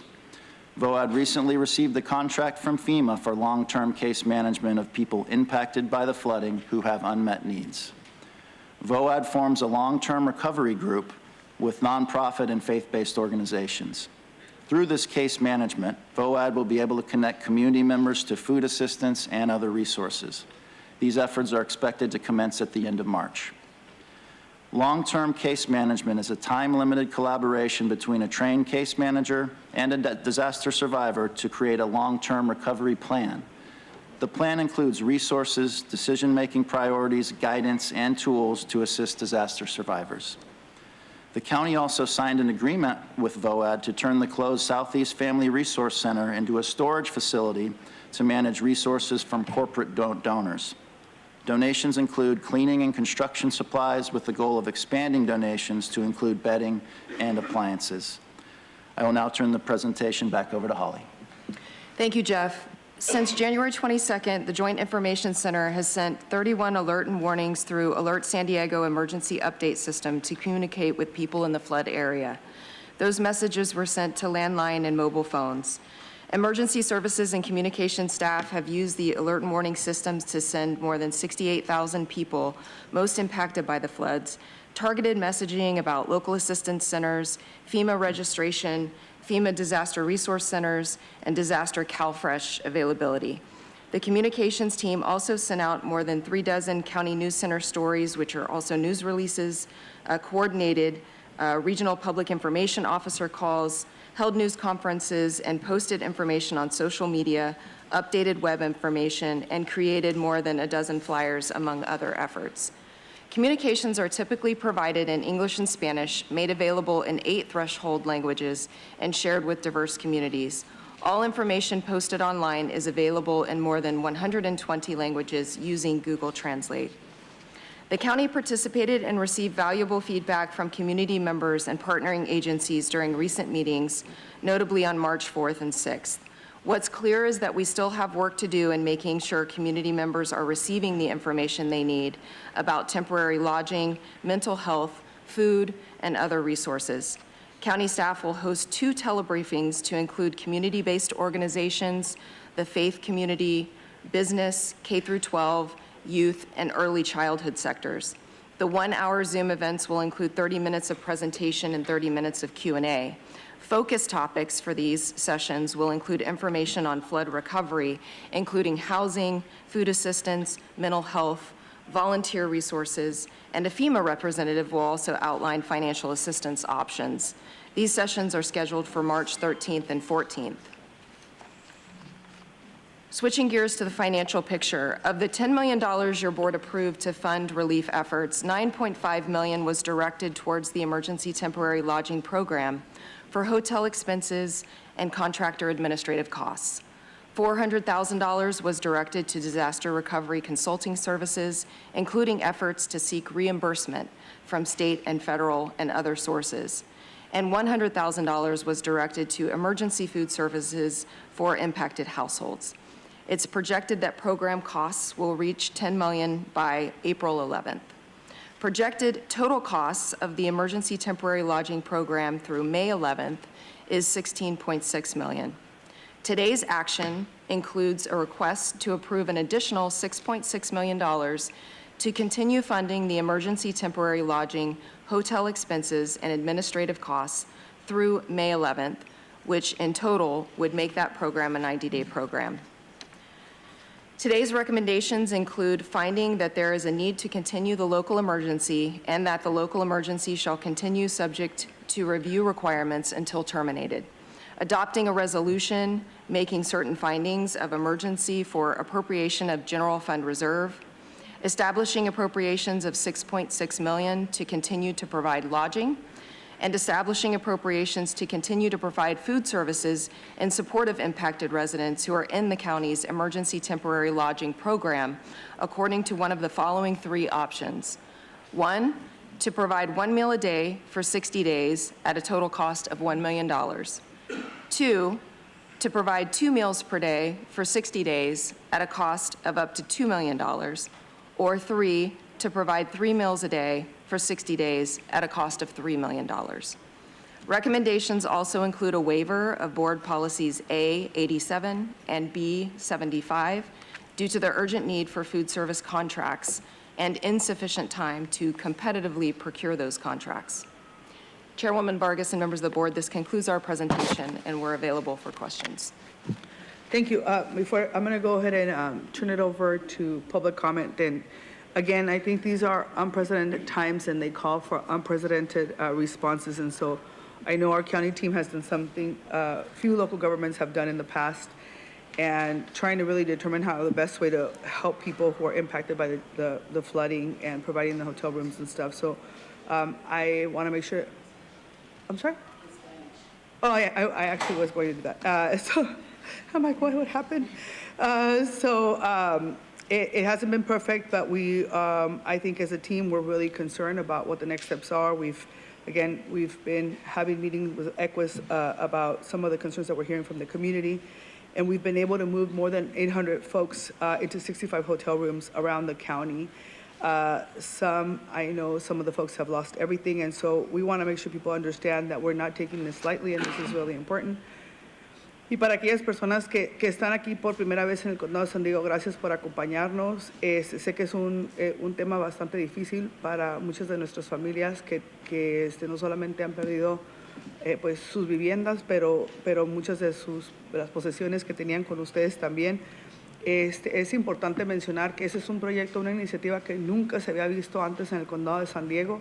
Para nosotros es sumamente importante porque las comunidades más impactadas fueron las comunidades afroamericanas y comunidades latinas, particularmente en nuestros distritos 1 y 4, inclusive las comunidades que no están incorporadas, pero quiero mencionar y enfatizar que para el Condado de San Diego esta es la primera vez que hacemos una iniciativa como esto y es importante escuchar de ustedes. Sabemos que mucha de la vivienda en donde están estamos preguntando por qué es que no está, tiene que estar segura, que tenga dignidad y que estén ustedes en una situación donde les podamos ayudar. Así que queremos seguir oyendo sobre ustedes, que ustedes nos platiquen cuáles son los temas que les están impactando, pero por el momento este dinero que estamos pidiendo es para que podamos extender la vivienda para ustedes y que también exista oportunidad para que tengan acceso a comida, porque es importantísimo para nosotros que estén bien en este tema de volver a recobrar sus casas y volver a estar en sus hogares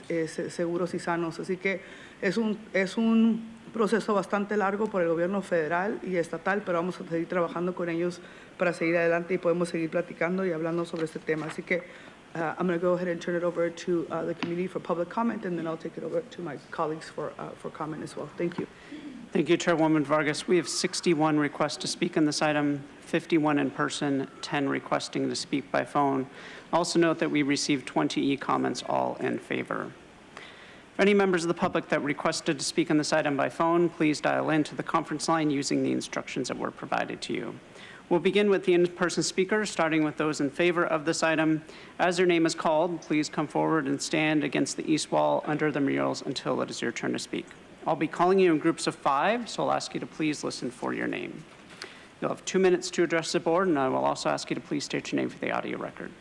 I'd like to invite forward the following individuals: Aaron Swanton, Kevin Arnold, Karina Contreras, Ali Dressel, and Tasha Williamson. If I've called your name, please come forward.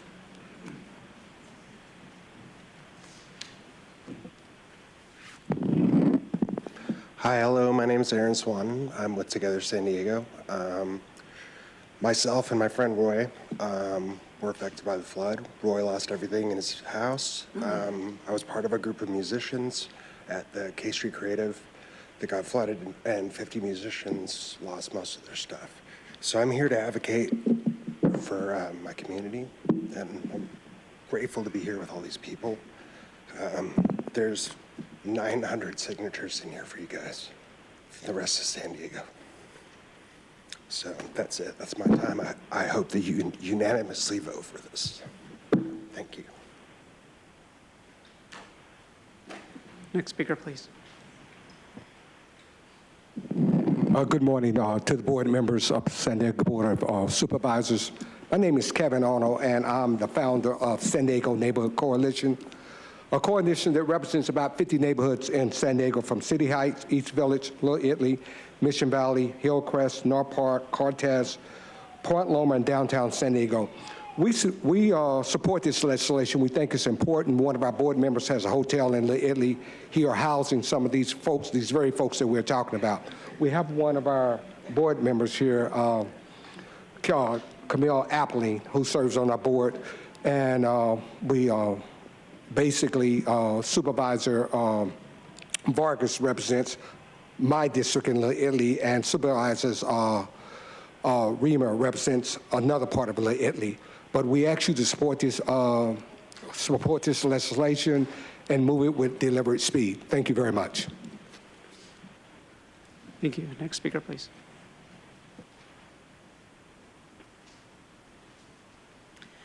Hello, my name is Karina Contreras. I'm here in my capacity as policy advocate for Climate Action Campaign, and I just want to urge everybody to please vote in favor of continuing the emergency lodging services. This is such a critical issue that is longstanding. Unfortunately, this is a man-made issue because we haven't been investing in these communities. We need to change that. And 1 meal, okay, that's some calories. 2 meal, that's a little bit more. 3 meals is what folks need. So please, I urge you, unanimously vote to extend lodging for folks and provide them with 3 meals. You know, unfortunately, I think a lot of us know folks that were impacted. I learned that one of my family members was impacted. He worked so hard to get off his feet, finally found the ability to pay for rent in an area that he felt was his new home, and it was taken away. So please do what's right. Thank you very much.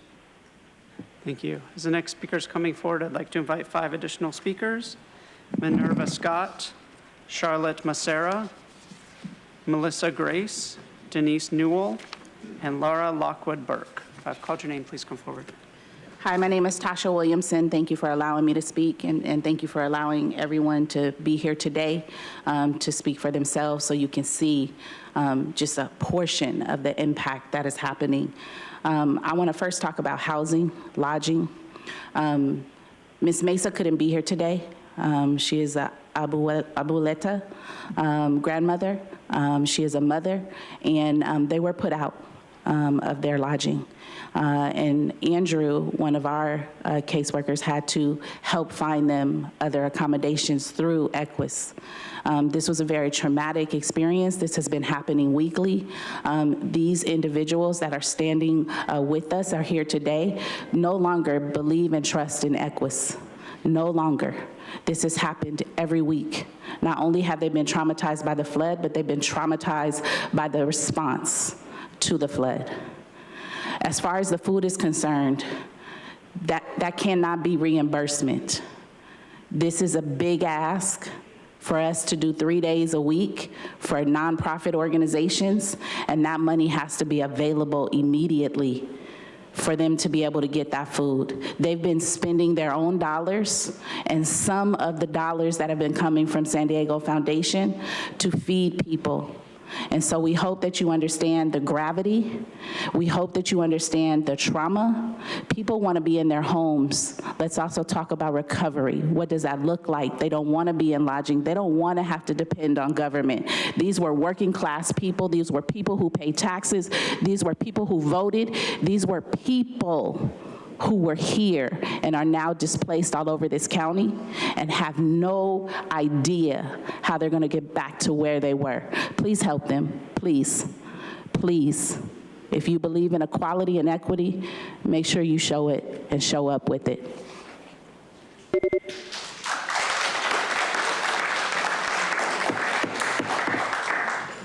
So for some of you who got here a little bit late, para aquellos que llegaron tarde, es importante mencionar que no hay oportunidad de estar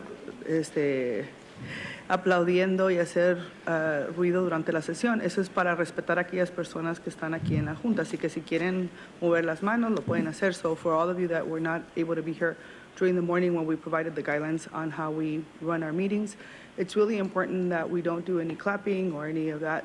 That's mostly because we want to respect everyone who's here and that we do this with civility. So I want to make sure that I share that with you and we can continue. Go ahead, ma'am. Hello. My name is Charlotte Macera. I'm a SUD counselor. I'm also a part of the Southeast Disaster Response Team and an advocate for Fat Camp San Diego. I'm here to demand that the vouchers be extended, also with support for food for our families. Since day one, I've been advocating for mental health services for our residents that have been affected by the floods. My cries for help landed on deaf ears. Not one solution has come from the county in regards to mental health. I've fallen behind in my own work duties and utilized my vacation days and sick time to fulfill the growing needs of mental health. There's been times during the duration of this disaster that I've questioned my own mental health at working, due to burnout. When I'm not boots on the ground addressing these needs, I'm at my desk at work answering the phone and supporting our families. As they cry out in desperation for answers, as I feel hopeless not being able to give them any, and getting in trouble by my boss for being on the phone. The response that I did get, however, was flooding our hotels with mobile methadone. Adding methadone to this developing mental health crisis is an absolute outrage and negligent suggestion to how we address mental health. I have requested culturally competent and trauma-informed mental health clinicians be on site at our hotels and affected streets to meet the needs as they come. As a white woman addressing the mental health concerns of the Black and brown communities, it's culturally insensitive and re-traumatizing. I feel honored to have the opportunity to serve these communities and that they have entrusted me with their sensitive information. With that being said, I would like to provide a warm handoff to the appropriate individuals with a higher education level than myself that can better serve these communities. I'm also asking that these mental health professionals be from Black and brown communities with lived experience. Thank you. Next speaker, please. Good morning. My name is Minerva Martinez Scott. I'm actually an elected official and was one of the first volunteers that was on the ground within 24 hours of the floods hitting. I'm here to advocate for mental health for the children. Unfortunately, we did have a child commit suicide. His family is here. His name was Diego. Sorry. Kids drive off routine. Kids see that their parents are under severe stress because they don't know what's going to happen next, especially with the hotel vouchers, with food. I'm asking the board to please come up with some sort of long-term solution, not every 2 weeks, so these kids are not pretending to be happy and taking on the burden and the stress from their parents. I do ask that you guys keep Diego's family in your prayers, as I believe this was a contributing factor. I believe that you guys as board members and district and local administrations have become desensitized to your positions in office. Thank you. Next speaker, please. Hi, my name is Lara Lockwood Burke, and I've lived on South 42nd Street with my 2 kids for 8.5 years. We were displaced on January 22nd. We have been living in hotels. I'm asking that you approve this, extend the vouchers, give us time to rebuild our lives that have been devastated by this. And also, we keep reliving this trauma every 2 weeks. I didn't know where I was gonna live the day before yesterday. I did not have the information to know. My son's in-home support services annual meeting was scheduled for January 11th. I didn't know the night before that I would be in that hotel. That's not okay. You need to do better. I'm also asking that you provide 2 to 3 meals. There's a lot of stuff that we have to do. We have to find housing. We have to try to fix the housing that we have. And then all these hoops that we have been jumping through, go here, go there, do that. Sometimes the only hot meal I eat is in the evening. That's it. I'm asking you for those 2 to 3 meals. Thank you. Thank you. Next speaker, please. Good morning, Denise Roldan Newell, Chicano Federation Director of Housing. And I feel everyone's here. I'm gonna try, I'm sorry for Diego's loss, I really am. For the past, since January 22nd, in the time that it took the county and the city to sit down and figure this out, Chicano Federation staff had already cleared out 25 units. I'm not big, but we were there in muddied clothes for 2 weeks cleaning it out. On the first day, we found hotels. And aid has not come to us in the form of hotel voucher since March 1st. That's when we first heard about it. And because all we've been hearing from all the entities is that we're helping everyone except Chicano Federation. San Diego Foundation, we're helping everyone except Chicano Federation. The hotel vouchers, we're right now, we've already remediated. We're right now at the rebuilding. Contractors are giving us 10 to 12 weeks estimated to be able to get everyone back in.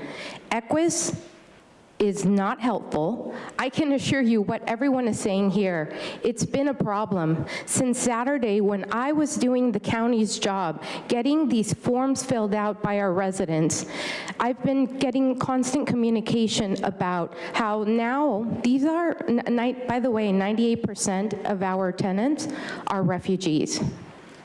They're right now celebrating Ramadan, but they're displaced. They're without a car because they're Uber and Lyft drivers. They can no longer work because they don't have a car, and Equus has moved them to Mira Mesa. I'm happy to share with you all the messages that have come in the past 20 minutes into my cell phone, asking me if we can at least move them to Chula Vista, at least move them to National City. Please say. Thank you. As the next speaker is coming forward, I'd like to invite 5 additional speakers: Dion Akers, Marcela Ralick, Michael Rios, Gerardo Hernandez, and Maria Cano. If I've called your name, please come forward. Hi, my name is Melissa Grace. I'm the founder of San Diego Rise Up. San Diego Rise Up is not a disaster relief organization, but we do care about community. We've always cared about community. And we stepped in a position to provide, me personally, over 225 hours of volunteer service down at the flood sites since January 27th. This decision, your vote today is really a no-brainer. Providing basic necessities of food and shelter is the bare minimum that we as residents are advocating for, and you as the local municipalities can do. And we need to go a step further than just the bare basic necessities. I've heard hundreds of stories. I have people reaching out to me on social media every day with different kinds of needs. I have got friends in these neighborhoods now that have complex case situations that really need assigned advocates to help them navigate every step of the way, from transportation to mental health services to finding out how to rebuild. I spent the entire day, actually over the weekend, doing mucking out of houses. I'm not a general contractor. You know, there are a lot of areas that the county can step up. I know that there's been a steep learning curve.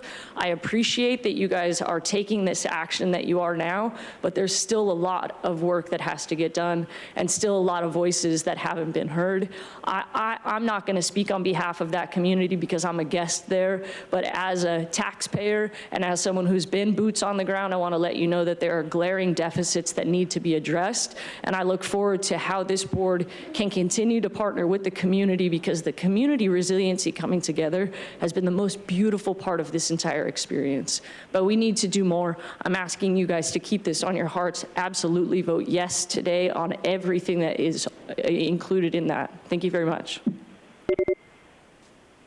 Next speaker, please.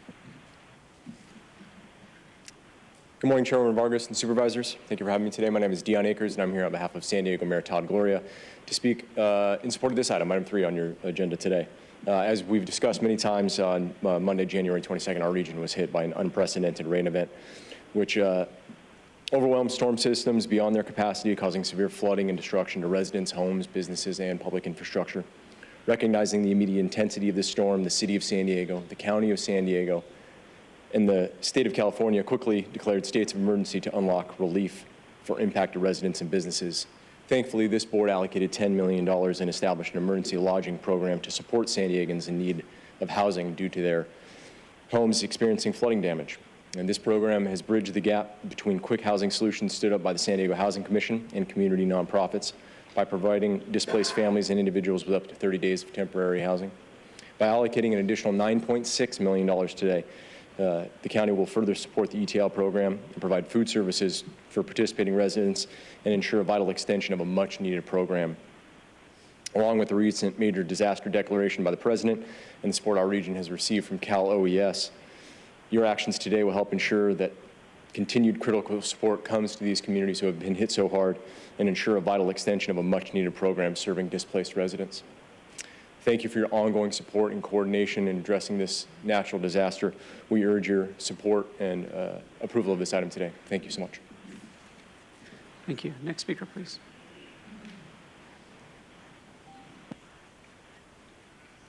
Buenos días a todos. Quiero pedirle. And good morning, everyone. Buenos días. Vengo a pedirlos que por favor si nos pueden extender más el hotel donde podemos estar. Okay. And I'm here to ask you today if you might give us an extension of the hotel that we're staying at right now.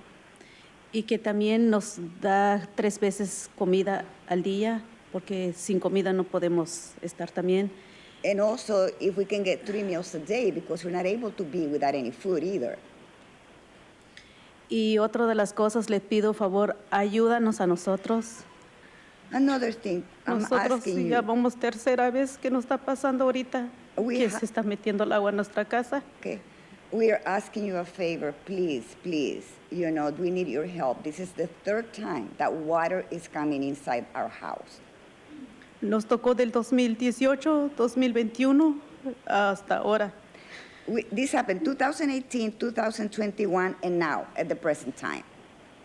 Yo les dije a la ciudad, les hablé, les dije que por favor que vayan a limpiar el cañón y hoy en fecha no han hecho nada, nada más me dijeron que van a llegar. Okay, I did call the city asking them to please come over and clean the pipes and they haven't done anything. They said that they were going to come, but they haven't been, they didn't. Y para nosotros es muy estresante porque nosotros estamos haciendo el todo de la casa desde la primera vez que nos está pasando. Okay. This is very stressful for us because we're the ones that are doing from start, from scratch, everything, of what's happening to us. Y desde ahora, la que les pido que nos ayudan y que nos escuchan, ustedes no saben cómo nos sentimos nosotros. So we're really asking you to help us. Please listen to us. You have no idea how we feel. Y también les digo que, por favor, la compañía que nos está ayudando con del hotel no nos está ayudando como debe ser. Okay. Y les pido, favor, que el dinero que les da, que mejor que les encargan del YMCA. Okay? And the company that is supposed to be helping us through the hotel, they're really not doing anything. We rather that the money goes to somebody like the YMCA. Muchas gracias por escucharme, es todo. Thank you for listening to me, and that's all. And can you please state your name? ¿Me puede decir su nombre, señora linda? Marcela Ralac. Marcela, ¿cuál es el apellido? Ralac. Marcela Ralac. And I'm sorry about that. And just for clarification, she wanted the canyon clean, not the pipes clean. So. El cañón, ¿quiere usted? Sí, ella está hablando del Yes. cañón, no de las Okay. pipas. Okay. Sí, gracias. The canyon. No pasa nada.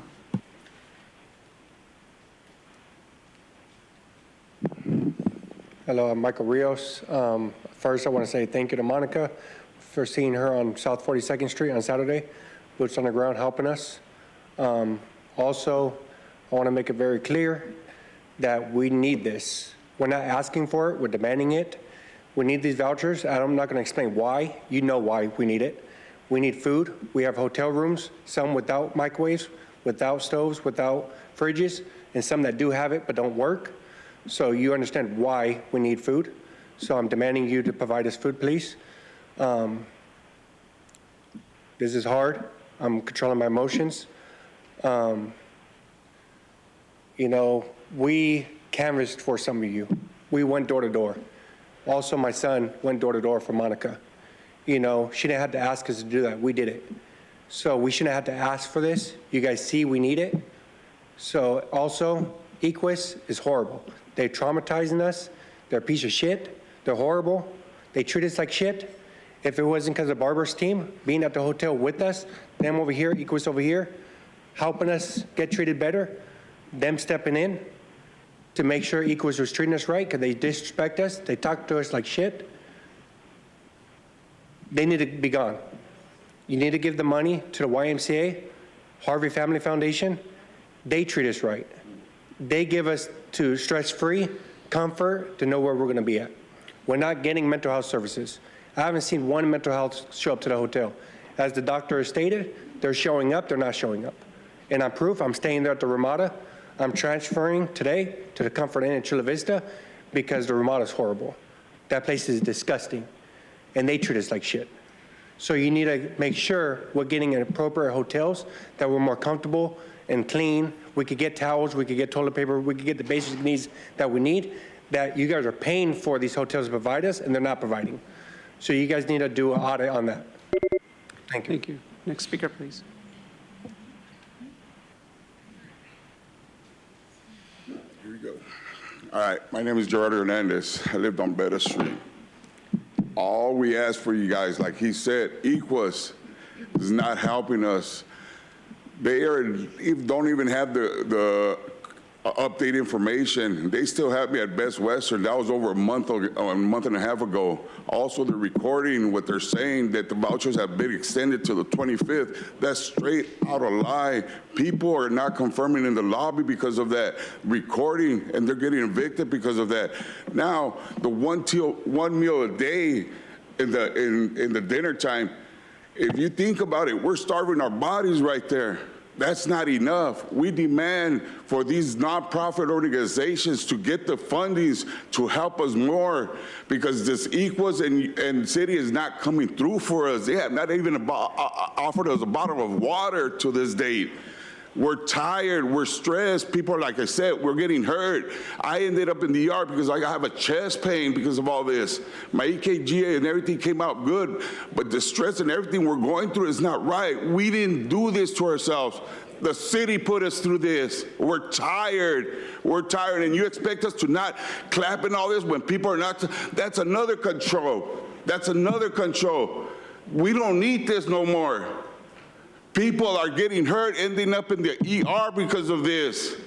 You guys gotta listen, pay attention, every one of you guys. Every one of you guys, what we're going through. Put yourselves in our shoes. Put yourselves in our shoes. I go to the hotels, what we're going through. No towels, no toilet paper. Like he said, we're tired, we're tired. I'm being strong because I got kids. I got kids. Imagine if I didn't have kids, I'd be gone by now. We got hit in 2018 too. That city promised us they're going to clean those storm drains in that creek. Lied to us. Lied to us. Thank you. Next speaker, please. As the next speaker is coming forward, I'd like to invite 5 additional speakers: Clarissa Marin, Lisa Sheffield, Roy Gonzalez, Fabiola Solis, and Crystal Ramirez. If I've called your name, please come forward. Voy a necesitar intérprete.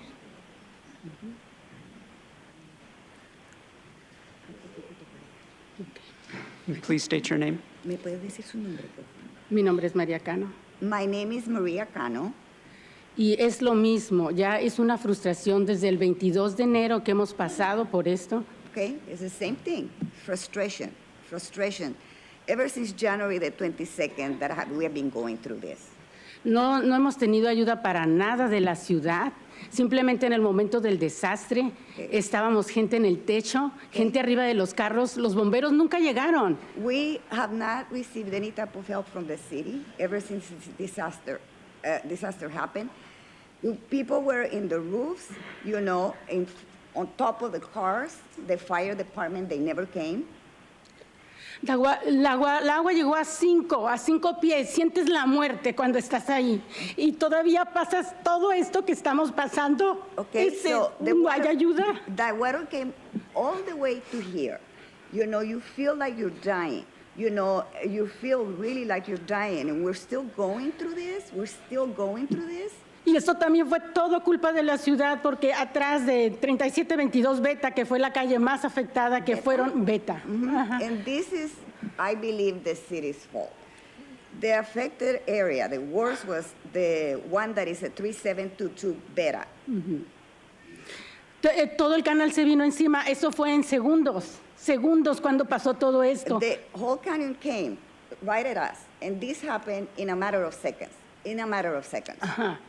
Y ahorita lo que estamos pasando en los hoteles, el estar pensando si va a haber más voucher para vivir, nuestra casa está inhabitable, no nos dan comida, es un trato como ellos han dicho, es un trato fatal. Equis no ha actuado como ha actuado. And right now we're staying at these hotels. They're not giving us the vouchers. You know, our houses are not livable. We're not able to go back.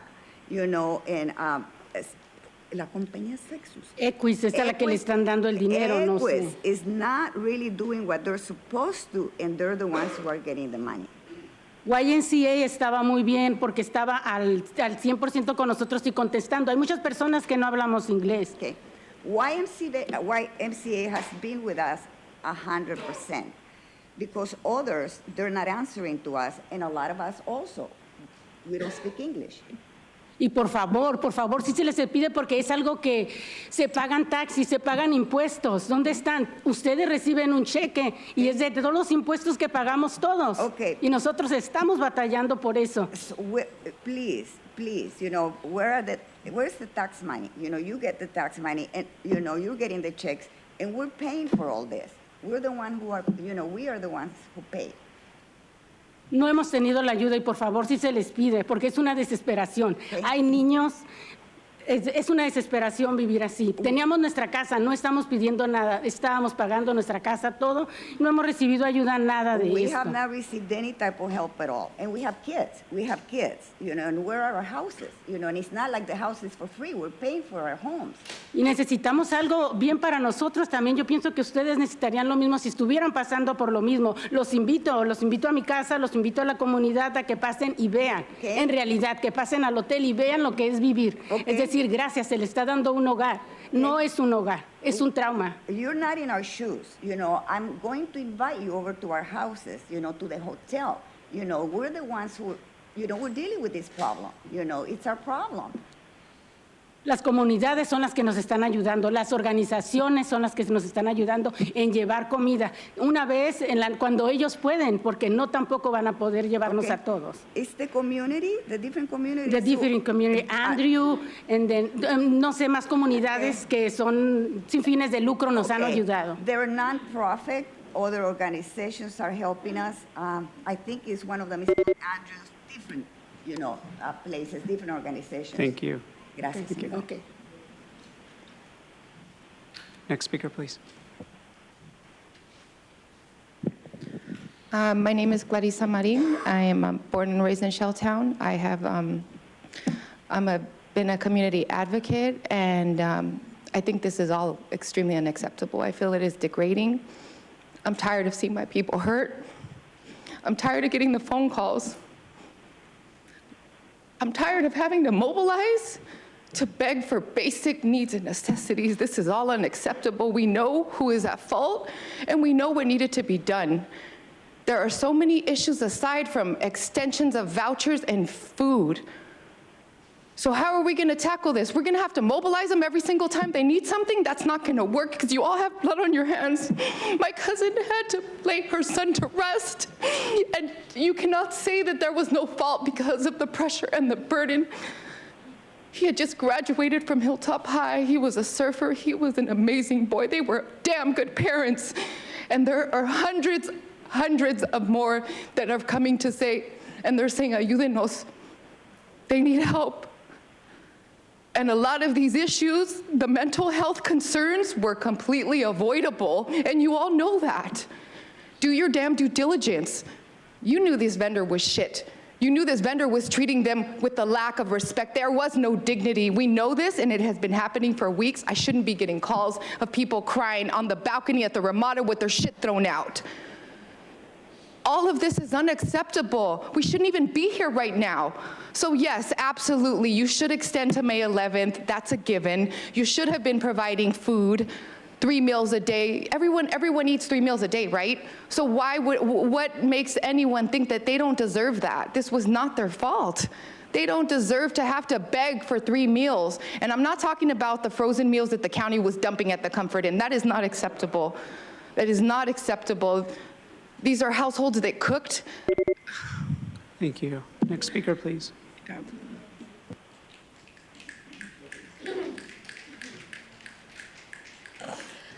My name is Lisa Sheffield. I'm a homeowner at Spring Valley. I'm also a veteran, and so is my husband, and we chose San Diego to be our home, and we purchased our house using the VA loan. We are asking and demanding the hotel vouchers be extended.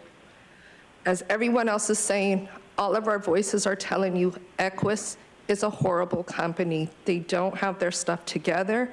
We're getting phone calls that we're getting extensions, but then we don't have the extensions at the hotels. I am asking that the Harvey Foundation, the YMCA, and our other local nonprofit organizations be funded. If you guys use Equus as the one to pay them, do so.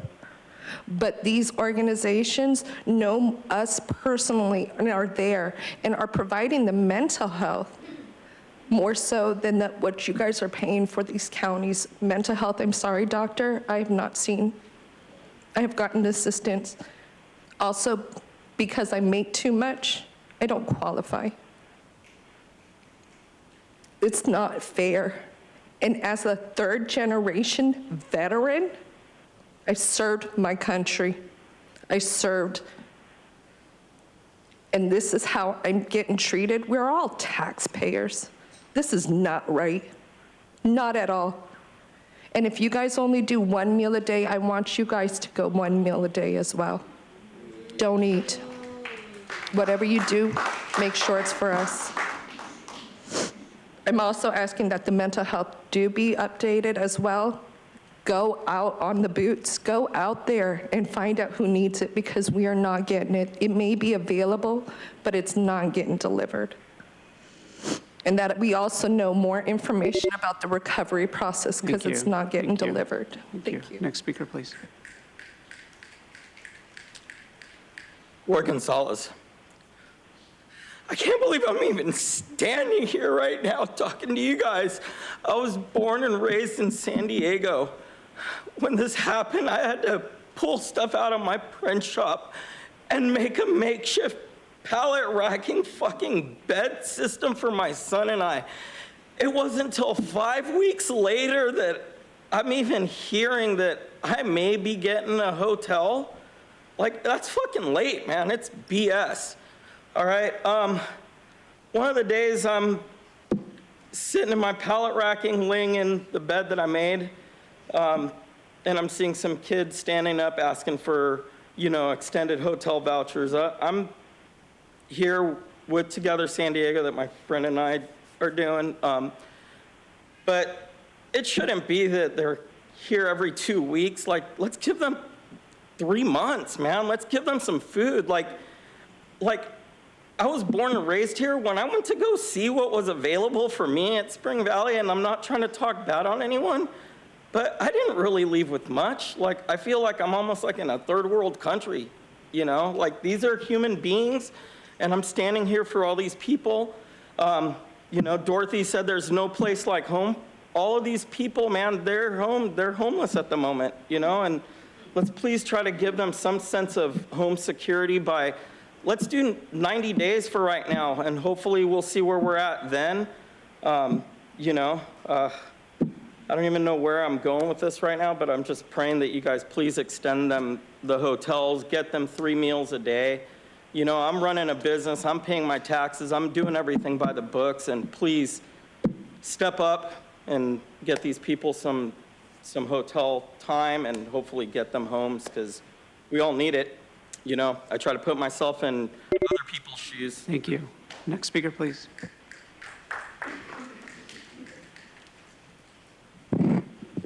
Hello, my name is Krista Ramirez, and I am a resident of Yama Street. We are currently repairing the home that was completely destroyed, just like many of our neighbors. And our home is infested with mold.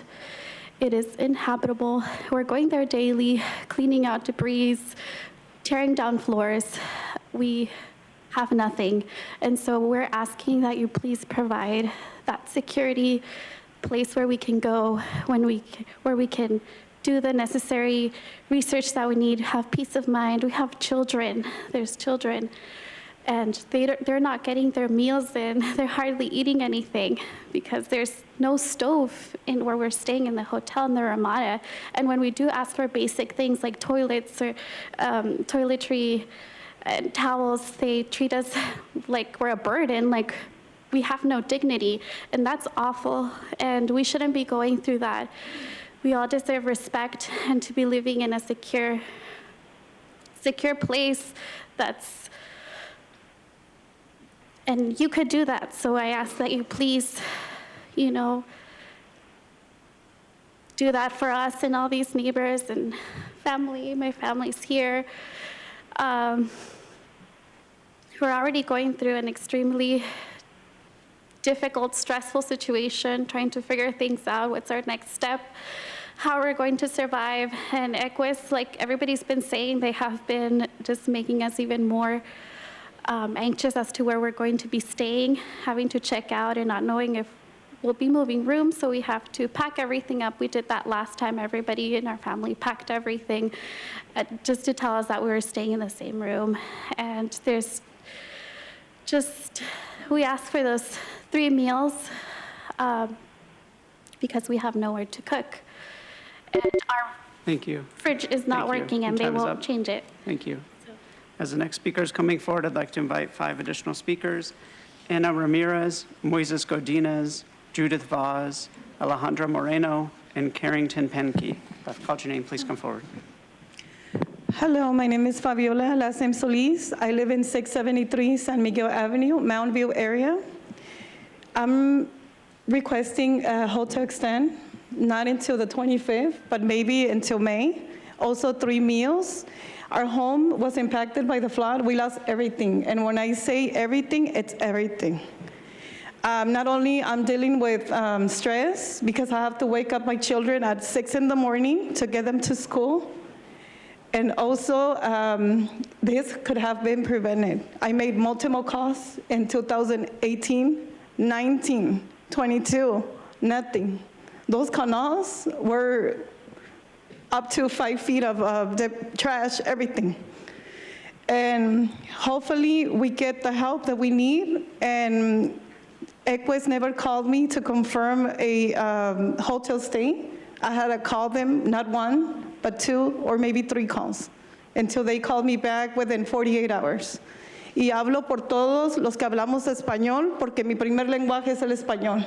Así que por favor, ayúdenos, porque no somos uno, somos muchísimos propietarios que pagamos impuestos y merecemos respeto. Gracias. Thank you. Next speaker, please. Hi, my name is Ana Ramirez, and 13 days from now, our hotels will expire. We will be forced back into our mold-infested homes. My family includes my 3-year-old and my 5-year-olds, also my 70-year-old parents. It is not safe for them yet. Our homes are still not in the rebuilding phase.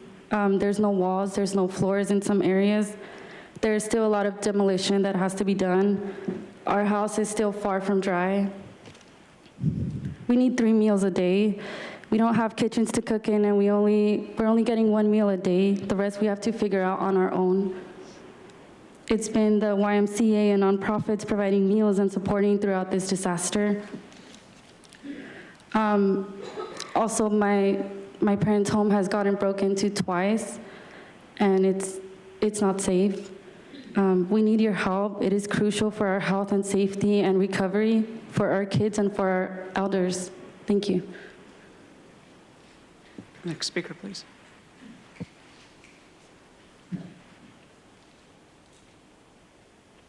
Hello, my name is Moises Godinez. I was a resident from South Crest, not anymore.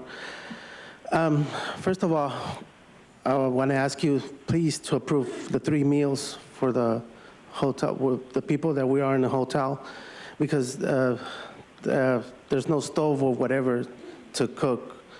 So we are only depending on the 1 food from the YMCA that's providing us every 6 p.m.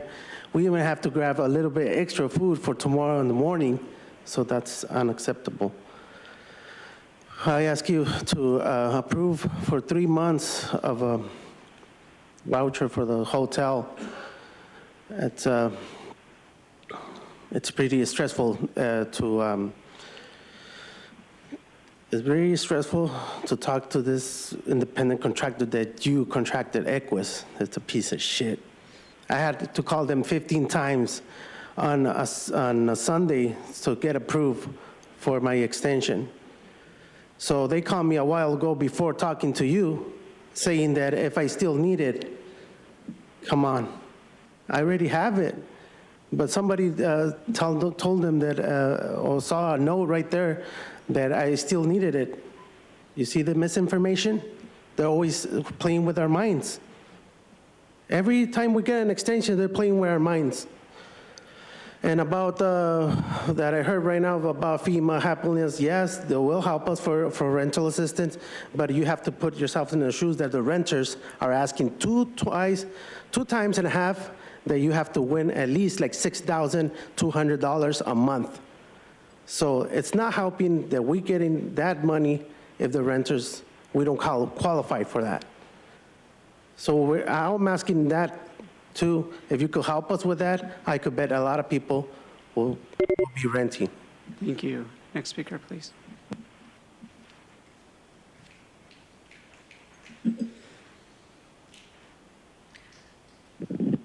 Good morning, Board of Supervisors. My name is Judith Foz. I'm a District 4 resident and the Public Affairs Manager for Planned Parenthood of the Pacific Southwest. Today, I am urging you to vote yes to extend the hotel vouchers and to ensure there is continued funding for at least 3 meals a day, including hot meals. Climate change is real. We will continue to see storms and floods that will cause damage to the region. And in order to prepare, we must invest in infrastructure, especially in Black and brown neighborhoods that often go ignored. And I heard this earlier, so I have to say it back. Unprecedented rain does not negate the fact that these storm drains in these neighborhoods were not prioritized. This neglect led to displacement, injury, and death of an elderly woman. And my heart is with the Lopez family and all of her loved ones who are hurting. In the meantime, the county and the city must do everything they can to support residents, keep them safe, housed, and fed. And we not only need to stabilize the situation, and if you were in this situation, what would you want for yourself and your family? We really do need to create an environment where these residents can heal and thrive. Please vote yes to extending the hotel vouchers and ensuring equitable resources are provided to the residents, including cash aid and mental health support. Thank you. Thank you. Next speaker, please.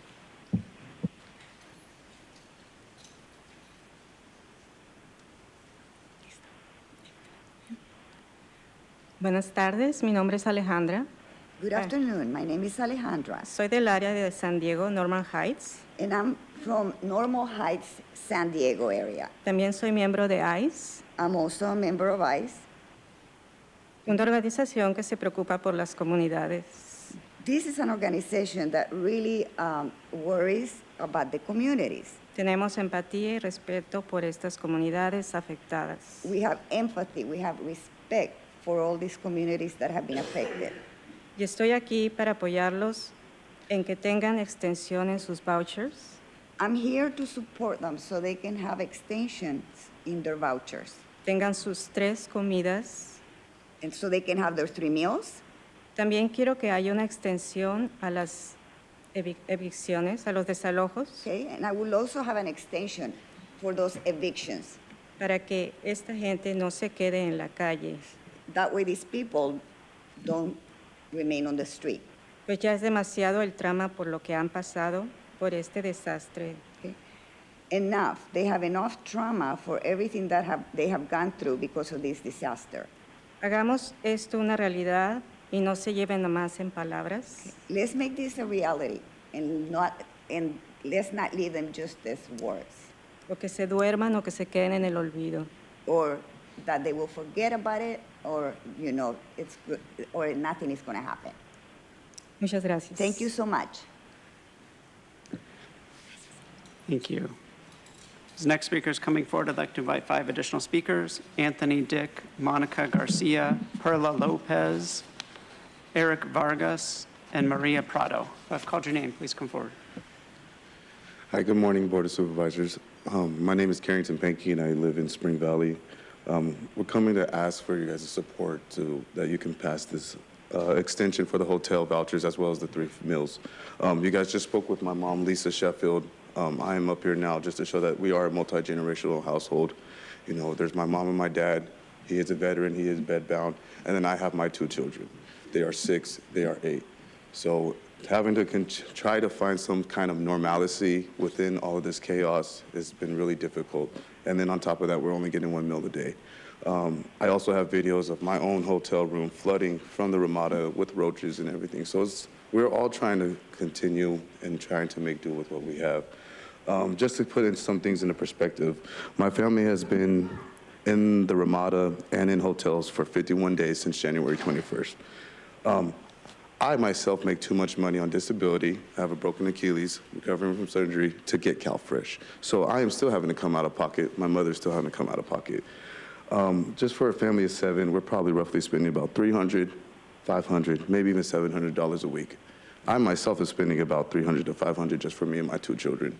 That's not taking into account laundry, gas, clothing, and anything other essential needs that I need, or my children.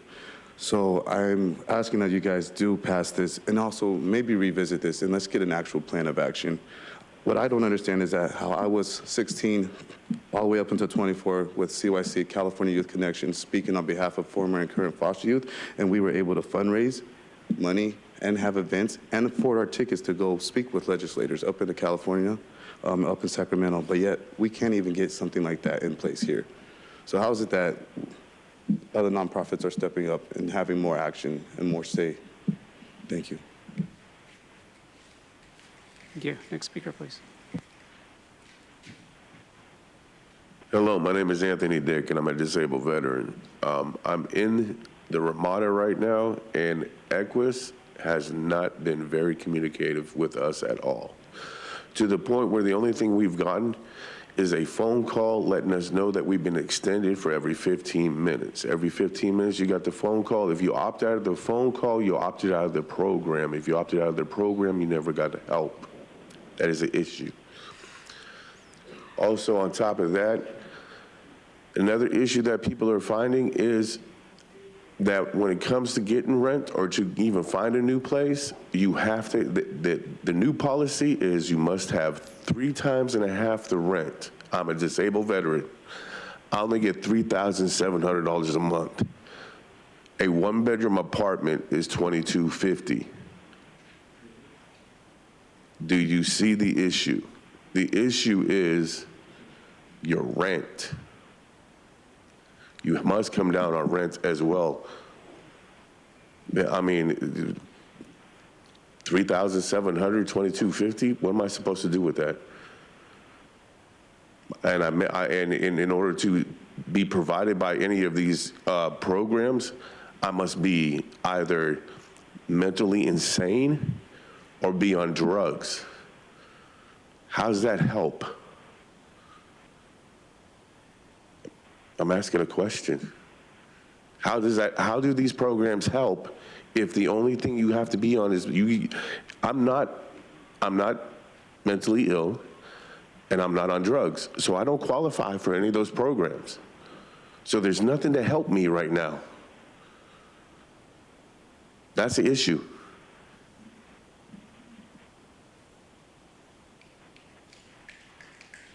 Next speaker, please.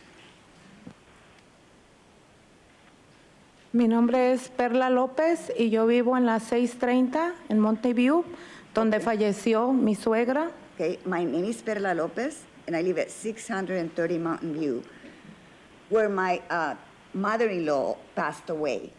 Ese mismo día, yo le he hecho la culpa a la ciudad por no limpiar el canal durante 30 años que tengo viviendo ahí. And I blame the city for that, you know, because she passed away that day, and because the city never cleaned the canyon the whole time that I've been living there. Aquí tengo el reporte de la policía. And I have the police report here with me. Yo vivo estresada. I live stressed out. Ahorita les vengo a pedir que por favor extiendan los vouchers para los hoteles, las comidas. I am here to ask you to please extend the voucher for the hotels, for the food. Y que nos ayuden, por favor. Mi casa está inhabitable psicológicamente. Yo llego a mi casa y no puedo entrar. Es un trauma estar ahí. Please, I ask you to help us. You know, my house is not livable. You know, psychologically, it's really stressful. I'm traumatized because I'm not able to live there. Ahora otro estrés es yo tengo a mi mamá viviendo conmigo, a mi Ecus no me ha querido dar cuarto para ella, yo la tengo en otra parte viviendo porque ellos siempre me lo han negado, nomás me tengo para mí, para mi esposo. Okay, my mother also, you know, is with me. You know, I have her somewhere else though, because Ecus is not wanting to give me any money. You know, it's just my husband and I who, both of us are living there. Y les agradecería que nos ayudaran a todos en lo que le estamos pidiendo. And I would really appreciate it if you could help all of us on what we're asking of you. Mi nombre es Antonio López y somos propietarios de ahí de la 42 y 630 Sur. Okay, and my name is Antonio López. Patricia, we don't allow speakers to yield their time. Okay, go ahead. Okay. Y lo que les pedimos pues la ayuda que que nos están pidiendo todos porque ¿Cuál es la dirección, señor? 630 Sur 42 Street. Okay, so I live at 630 South 42nd Street, and we're here to ask for your help. Yo los invito a ustedes a que vayan a mi casa porque la casa está inhabitable, está completamente inhabitable y aparte se rompieron las pipas de abajo de un vecino. I invite you to come over to my house. The house is not livable right now. And the pipes also burst. You know, they went into the neighbor's house. Sí. Yes. Y huele muy feo, está totalmente, no se puede vivir ahí porque desgraciadamente huele mal. No podemos arriesgarnos a que nuestra salud. Okay. It smells really badly. You know, you cannot live there. And we're not able to. We cannot risk our health. Y también pedirles que no recibí nada de ayuda de la ciudad, porque perdí a mi madre ahí y todos los que me ayudaron fue esta gente, todos mis neighbors, organizaciones, todos los que me ayudaron a eso fueron ellos. De la ciudad no recibí nada. Por favor, les pido mucha ayuda. I didn't get any type of help from the city. I lost my mother. You know, the people who have helped me are you know, the neighbors. They are the ones who have really helped me. So I really, really request that you help us. Y el YCA pues también nos ayudó también en eso. So, por favor, les pedimos ayuda a que nos extiendan los hoteles y las comidas. The YMCA did help us, but we really request your help, you know, for hotels and, you know, for food. Gracias. Thank you. Next speaker, please. Good afternoon. My name is Monica Garcia. I'm here to represent my 89-year-old mother, my daughter Ashley, who was adamant for me to be here and represent the whole entire family and the community. I'm also here because I'm an advocate for all the seniors, elderly patients, single parents with small children with health issues, as well as cancer patients and military veterans that I've been assisting throughout this devastation.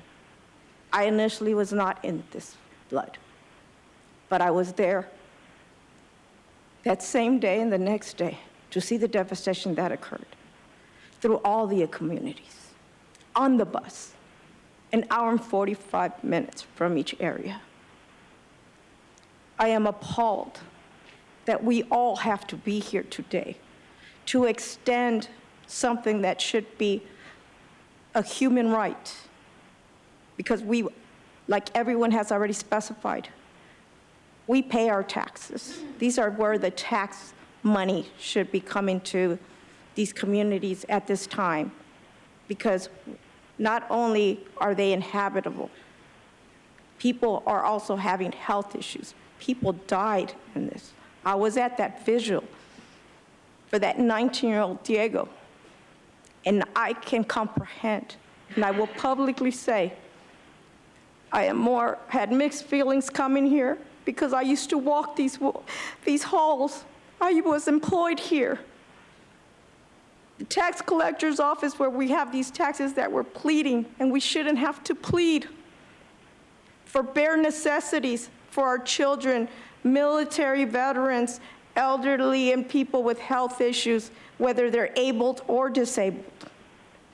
The organizations that did come up, and that's why I'm ashamed to have even worked here. Thank you. Your time is up. Next speaker, please. And that's what I... Next speaker, please. Hello, my name is Eric. I am a community organizer with ACE, and I'm based in National City. I've witnessed much of the disaster that people based in National City have been experiencing. It's a no-brainer that the hotel vouchers need to be extended. The timeline for these renovations are some months out from now, and the continual need to come back here and ask for these extensions is further dehumanizing and traumatizing.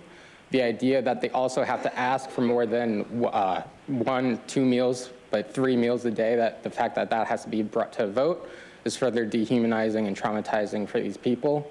This is the wealthiest country in the history of the world, and this is a top 5 wealthiest state in that country. The fact that we have to ask for 3 meals a day is ridiculous at this point. Further than that, though, the county needs to create more protections for renters. They need to extend the eviction moratorium. A lot of the residents, they received an eviction notice before the county passed an eviction moratorium 3 days after the flood. As soon as that moratorium ends, they will be facing eviction again. These corporate landlords are using this disaster as an opportunity to raise rents to the unlivable market rates. This city was named the most expensive city in this country to live. So those people who are paying much less than the market rate will have to face those expenses. So I ask you, what are you doing to be proactive rather than just react to this current situation? This is something that can happen again with the climate disaster. What are you doing to extend protection for renters, to control rent, and also to make sure that people don't have to come here every 2 weeks to beg for their human rights? I ask you to do more because it is your duty, it is your responsibility. Thank you. Thank you. As the next speaker is coming forward, I'd like to invite 5 additional speakers: Hilda Gama, Angelica Guillen, Jose Felix Simon, Brenda Bautista, and Jesse Preciado. If called your name, please come forward. Hola, mi nombre es María Prado. Hello, my name is Maria Prado. Yo también fui afectada por las inundaciones del 22 de enero. I was also affected by the floods that happened on January the 22nd. En mi familia tengo una niña con cuidados especiales. In my family, I have a little girl. She has special needs. Que para irse a los hoteles pues es un constante estrés porque cada semana nos están avisando que tenemos que desalojar el hotel. And it's a constant stress to be living at hotels because every week they tell us that we have to move from one place to the other hotel. También yo he sido parte de las personas voluntarias afectadas de la comunidad. I have also served as a volunteer for the people in the community who have been affected by this. Pero no ha habido recursos de comidas, las 3 comidas al día no las están proveyendo para nadie. But there's no resources for the meals. They're not giving 3 meals a day at all. Y ECUS no ha tenido empatía ni ha tenido respeto para las personas. ECUS has not been respectful. They have not had any type of empathy for the people. Que a pesar de lo que pasamos y el estrés que estamos teniendo, pues nos sentimos como que nos atacados. Okay. So besides what we have gone through and the stress that we have had, you know, we have been feeling attacked. Somos personas que teníamos una casa, un apartamento y que ahorita estamos en la calle, literal. We are people who had homes, apartments, and literally we're out on the street right now. Les estamos pidiendo que pues tengan la empatía para todos nosotros y que no nos estén diciendo cada semana que tenemos que irnos a la calle. We ask you to have some sympathy for us. You have to be empathetic. You know, we don't want people telling us every week that we have to go on the street.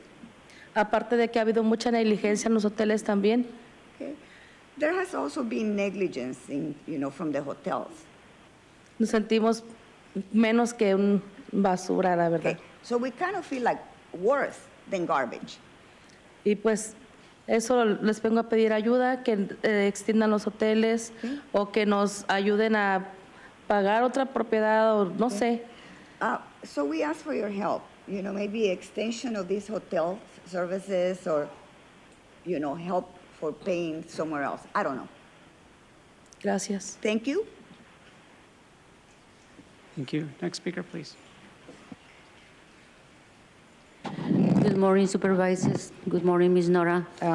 You've been in the Highland View apartment with us when we have this situation on January 22nd. Thank you very much. And I'm speaking on behalf of my family first, and then with all my neighbors. Can you please state your name? Yeah, my name is Hilda Gama. Yes.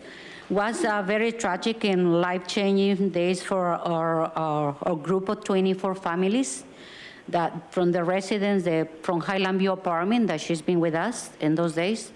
And I'm just writing this letter to ask just to help us with the hotels and the 3 meals. This is the basic. We don't ask for nothing else.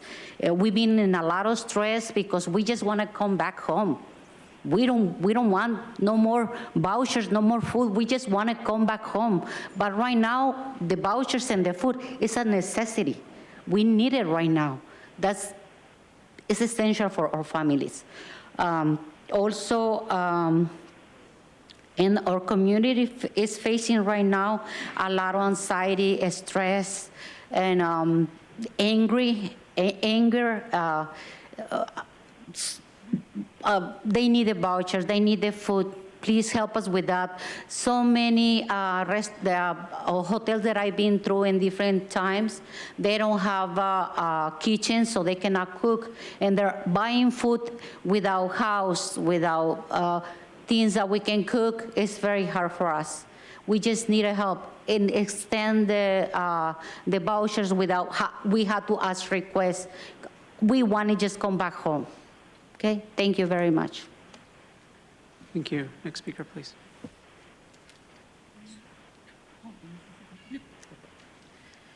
Good morning. My name is Angelica, and I'm a resident of Highland View Apartments in National City. We have been facing struggles since the flooding happened because we got evicted 3 days after the flooding. We've been living in hotels, changing hotels, not getting a lot of help. We're frustrated, depressed. I have a grandson to take care of. It's not safe to have him in a hotel. We just want to go home.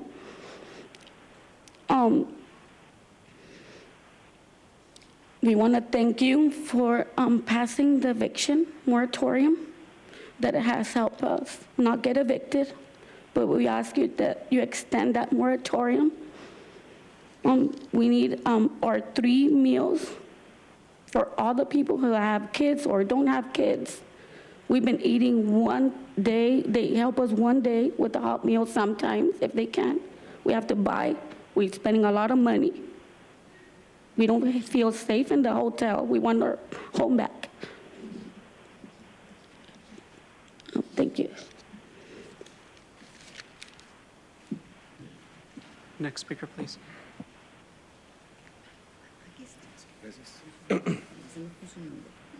Buenos días. Mi nombre es José Félix Simón. Good morning. My name is José Félix Simón. Y yo quiero pedir ayuda para extensión, para más tiempo en el hotel. Okay. And I'm here asking for help for an extension, for more time at the hotel. Y aparte encuentro en una situación muy desesperada por mis hijos porque están viendo la situación como estamos. And besides that, I feel that I'm in a desperate situation, you know, because of my kids. They are witnessing, they're seeing the situation that we're in. Y más porque acabo de recibir la notificación que ya no voy a regresar a la casa donde yo rento. And it's even worse because I just received the notice that I will not be able to go back to the house that I was renting. Y para aplicar una casa de renta están pidiendo mucho requisito que está muy inalcanzable para mí en estos momentos. And at this moment, you know, basically what they're asking, you know, for somebody to live in a house is something that right now I'm not able to do. I'm not able to fill those requirements at this moment. Y quisiera ayuda para que nos extendieran a toda la gente para tener más tiempo en el hotel y poder poder ayudarnos. Y es no tengo palabras para decir más que es una situación muy estresante. Y espero que me entiendan como padre de familia, de ver a mi familia muy estresada. Okay, and we really ask for more time, you know, so you can help us, so you can extend this stay. I just don't know what to tell you. You know, I'm desperate. You know, I'm really scared, especially because of my family. Y una cosa muy importante, en el hotel siento que estamos siendo tratados diferentes a como la gente que está hospedada normalmente.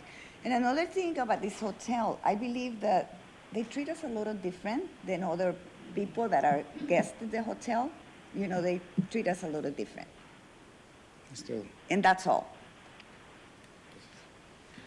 As the next speaker is coming forward, I'd like to invite 5 additional speakers.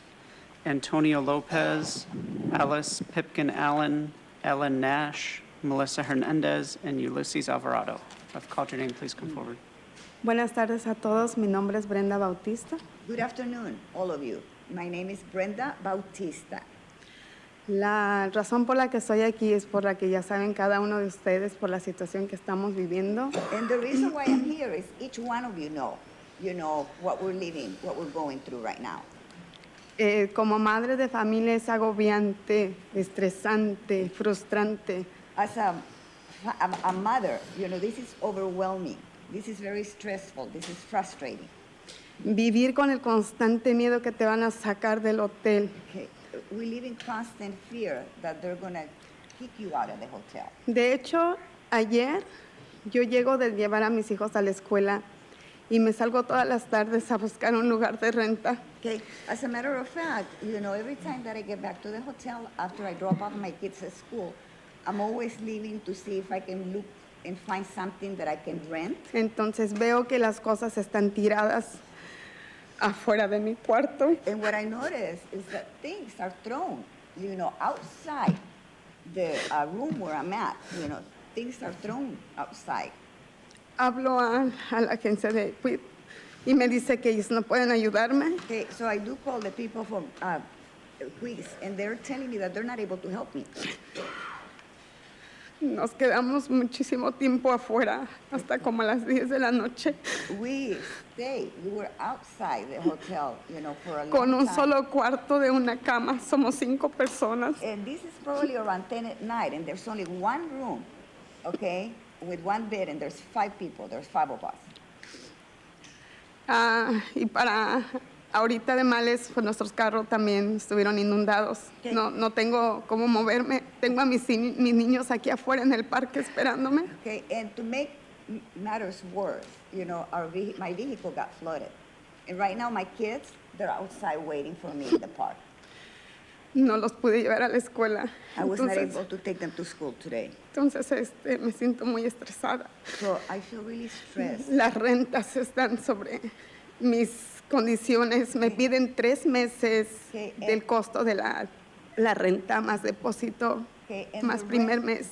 The rent is way beyond me. You know, they ask for 3 months deposit and also the first month and last month. Más un score de 750. And the score, it has to be more than 750.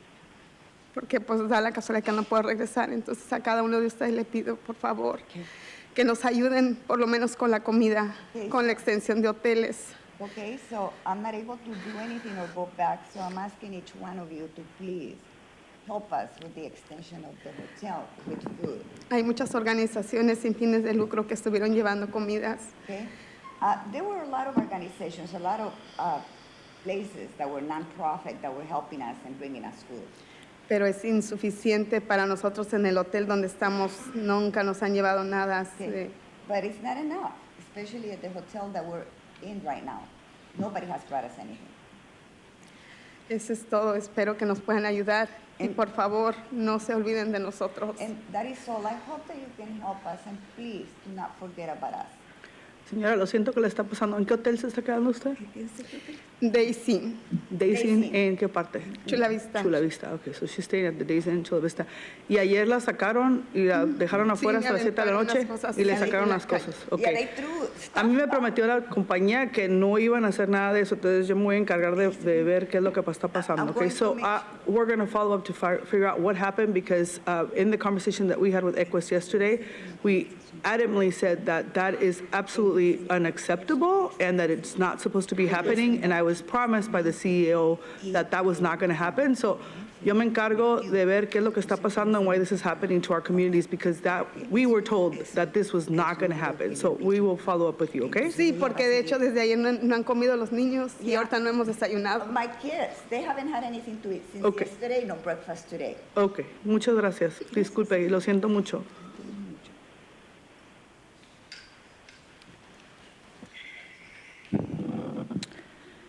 Hello, my name is Melissa Hernandez. Thank you for having me. I'm the founder of Fat Camp San Diego Pushing Hard Advocate Team.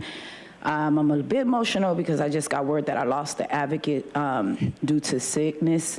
So I'm gonna make this really quick. The goal for our people should be able the goal should be able for them to be placed back at home. FEMA is not enough. The average that's being given is not covering rehousing or repairing the costs. We want to know if the county could supplement assistance to the folks in getting them back into their home, helping them fix their home and provide rental subsidies with no income barriers. Yes, the hotels are needed without the worry of the kids getting, not the kids, I'm sorry, but the families getting kicked out and treated, and they should be treated like paying customers. The food is completely needed, so yes, 3 meals a day is definitely a requirement. But how can we combine the hotels and assisting folks into going back into their home at least by May, if worst scenario, relocating them by filling financial filling financial gaps in repairs and rental assistance. En estos momentos todas las familias deben estar en sus casas, en unas casas que se merecen, que las casas estén en buenas condiciones. Ms. Nora and Monica, as the founder of Fat Camp San Diego, me and my team promised to work tirelessly to get you guys the surveys personally from each and every flood victim that we have on file, and see what's really going on behind the scenes and see what's really not being given to these flood victims. If we have to do surveys all day and all night, that's what we're gonna do, because what we're hearing on the back end, the county and whoever else is promising, including the, we're gonna help get you that file of. Thank you. Next speaker, please.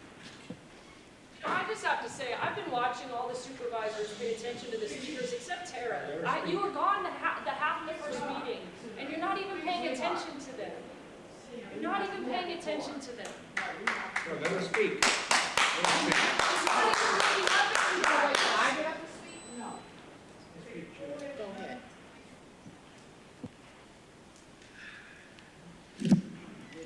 Good morning, supervisors.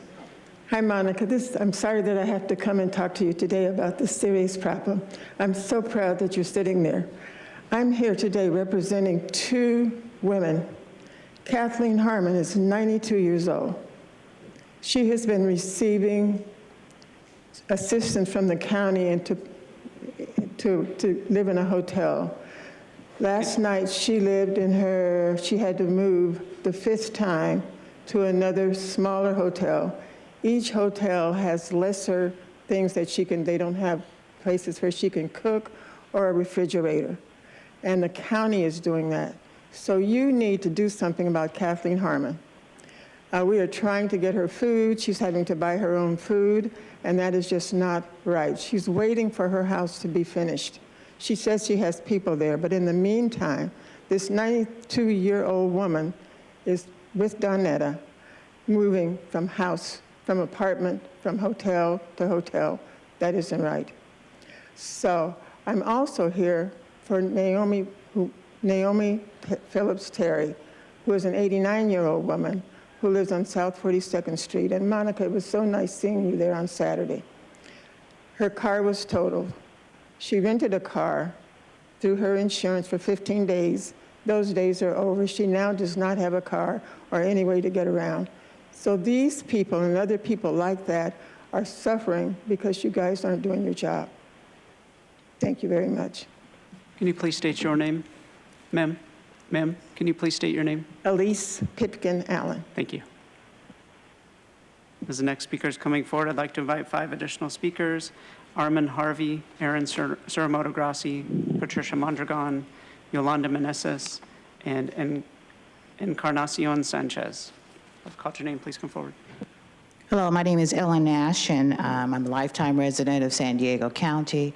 I serve as the chair of the San Diego chapter of BAPAC and also the chair of the Leon Williams Human Relations Commission. You've heard all the guests and testimonies this morning. I don't have anything to add other than please approve the extension. I'm concerned about even the May 30th date. We should look at that date. In reality, it's really regarding remediation, and as some of the residents have said, to get them back into their homes safely. I want to take a bigger picture. I am recommending that the San Diego Disaster Relief Collaborative become the leader of this entire initiative. These individuals and these organizations have put their foot on the ground ever since January 22nd. They know what's needed. They have a comprehensive, complete disaster recovery plan, and we're asking that all of the entities, city, county, FEMA, Small Business Administration report up through the San Diego Disaster Collaborative for leadership. These residents should not be out here hollering and screaming about a meal or hotel. That should come through the collaborative. We want to assure we are the culturally competent group, and we know what the needs are, and we are the advocacy group. Give all of these entities the reporting relationship up through the San Diego Disaster Collaborative, which includes Armand Harvey and the Harvey Foundation family, the Urban Collaborative, BayPAC, Hip Hop, all the nonprofits that have been on the ground. They know what these residents need, and we have a plan in place. We just need you to report to us. Trust us that we can deliver a community-led plan that we will all be proud of. Thank you. Next speaker, please.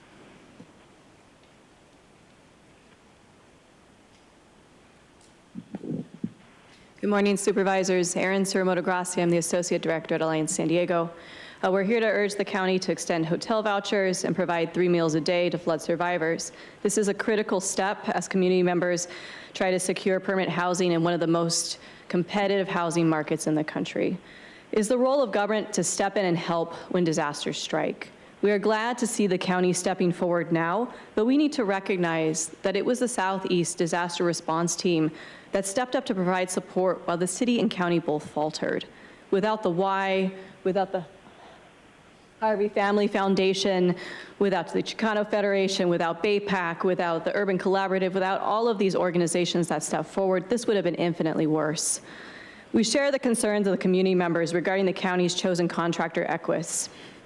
They have not provided assistance in a timely or competent manner. We have a staff member who had to troubleshoot hotel vouchers because Equus did not extend the hotel rooms in time. People would have fallen through the cracks, people have fallen through the cracks, and they will continue to fall through the cracks unless this improves. The county has awarded millions to this company to provide this service, despite problems with the same contractor in the past in 2020 and 2021. As you're considering awarding and amending contracts, we urge full accountability and transparency. The county has a duty, right? You've got a duty to provide that oversight. And when it is not working out, we expect you to do better. As we've stated, right, as you've heard from others, the Southeast Disaster Response Team stood in and did what was needed, and we should be looking to them for leadership on this, right, and guidance on what that plan looks like moving forward. Again, we would urge you to pass extensions and provide 3 meals, no less than 3 meals a day to folks. And remember, recovery is a long-term process. While this is an important step today, we will need the county to continue to commit to the long-term funding to make sure everyone is able to be made whole again. This next speaker is coming forward. I'd like to invite the remaining speakers in favor: Jose Lopez, Linda Manzo, and Alfredo Adelon. If I've called your name, please come forward. Good day. My name is Armand Harvey, president and founder of the Harvey Family Foundation, also a member of the Southeast Disaster Response Team. It goes without saying about extension of hotels. We've been here since day one, boots on the ground, doing the work that none of us are getting paid for. This is all volunteer work. We have had many issues. One just being yesterday with Comfort Inn in Old Town.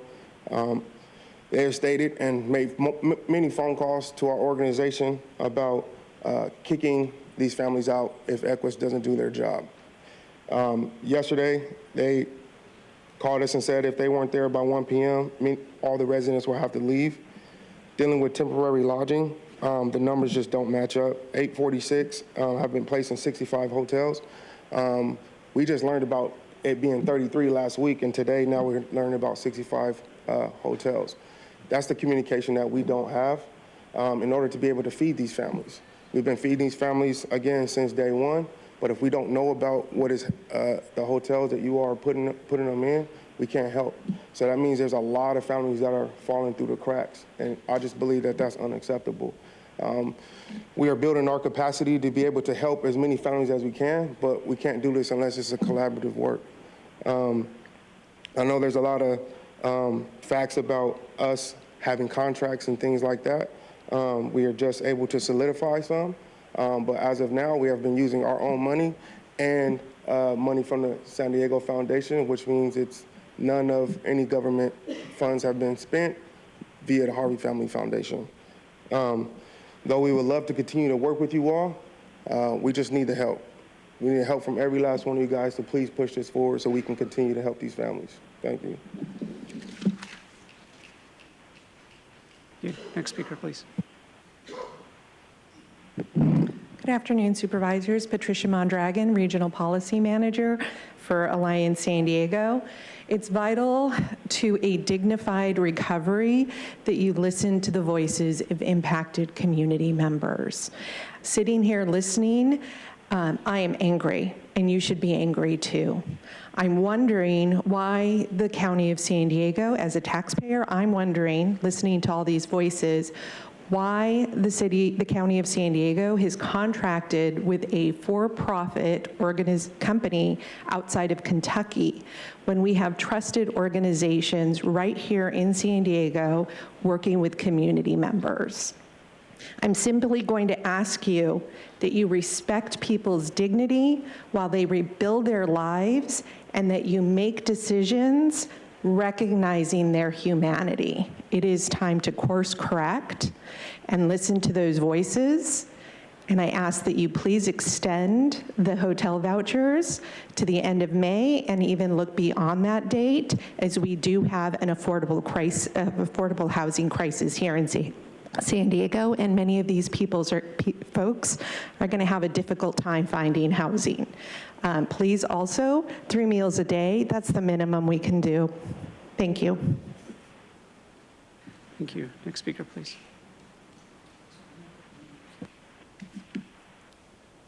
Me llamo Alfredo Andalón. Okay, my name is Alfredo Andalón. Andalón. Andalón. Soy miembro de ACCE. And I'm a member of ACCE. Vivo en National City. And I live in National City.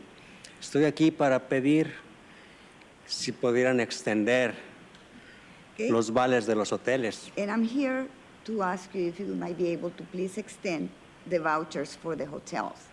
Necesitamos tener un lugar seguro donde vivir mientras. We need to have a safe place to live mientras se arregla nuestro problema. While our issue gets resolved. También es importante que nos apoyen con la comida del día. And it's also very important that you support us with our daily meal. Esta emergencia nos ha afectado demasiado económicamente. This emergency has really affected us financially. Es difícil tener que pagar por la comida todos los días. It's really hard to have to pay for our meals every day. Necesitamos también que se extienda la protección.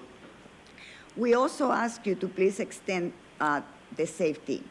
Contra los desalojos hasta que no se arregle el problema. And this is against the eviction, not until this problem gets resolved. Muchísimas gracias. Thank you so much. Thank you. Next speaker, please. Hello, my name is Linda Manso. I'm currently staying at the Ramada. I'm not going to complain about the Ramada. I have a roof over my head right now. I have a bed to stay. But I will tell you guys that the food that's coming to the Ramada right now, kids are going hungry. People, they have the dinner and then they want to take extra for breakfast, and I'm currently helping them distribute the food, and I have to tell children and women that there's not enough food for them to turn them away. That's sad.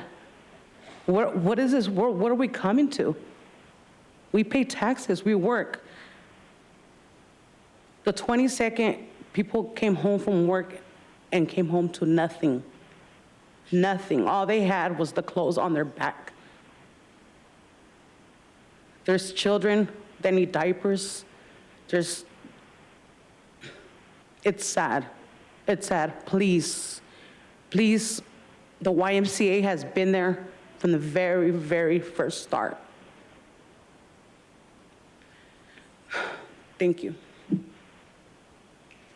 Thank you. Before I call the speakers in opposition, I'd like to recall the following speakers: Ali Dressel, Jesse Preciado, Ulysses Alvarado, Antonio Lopez, Encarnacion Sanchez, and Jose Lopez. I've called your name, please come forward. That'll be followed by the speakers in opposition. All right, Mark, go ahead. Mark, Audra, and Consuelo. Okay, I'm sorry, just give me 1 second. So I want to make sure that for the folks who are interested in any of our behavioral health clinical services, I wanted to make sure that there was a couple of folks here. So they're going to be outside. Betty and Perla are here, and you can go ahead and connect with them. And then also, if you know of anyone particularly that needs it from your friends or family that are, you can go ahead and let them know and give them the information, and they're going to go ahead and be able to follow up. Entonces, para aquellas personas que ocupen acceso a salud mental, hay dos personas afuera que están dispuestas a ayudar, Betty y Perla. Las dos personas están afuera. Si les quieren dar la información no solamente de ustedes, pero si alguna persona, otra persona que tengan, se lo pueden dar a ellos, y si en cualquier momento no pueden platicar con ustedes ahora, van a asegurarse de que estén disponibles para ayudarles, okay? All right, thank you. Go ahead, ma'am. Sorry about that. Good afternoon, Supervisors. My name is Ali Mariko Dressel. I'm with Climate Action Campaign as the Climate Justice Policy Coordinator. And I wanted to first commend the county for providing support in the first place. And as you've heard the many stories, we have a long way to go still. So I just wanted to echo what all the comments have been here in extending the hotel vouchers and extending the food meals to 3 times a day. And also just wanted to call attention that, you know, we've been talking a long time about how the climate crisis is going to lead to disproportionate impacts on communities of color and low-income areas. This is it. This is the reality that we're facing. We're living in this time now, and it's only going to continue to get worse as climate impacts will continue to get worse. So this is evidence and illustrating the need for more climate action going forward and developing resilience plans so that these sorts of things do not continue to get worse, and so that we can ensure that our communities who are the least responsible for causing the climate crisis do not get left behind and do get the support that they need going forward. So thank you. Thank you. Final call for Michael Brando, Mark, Audra, and Consuelo.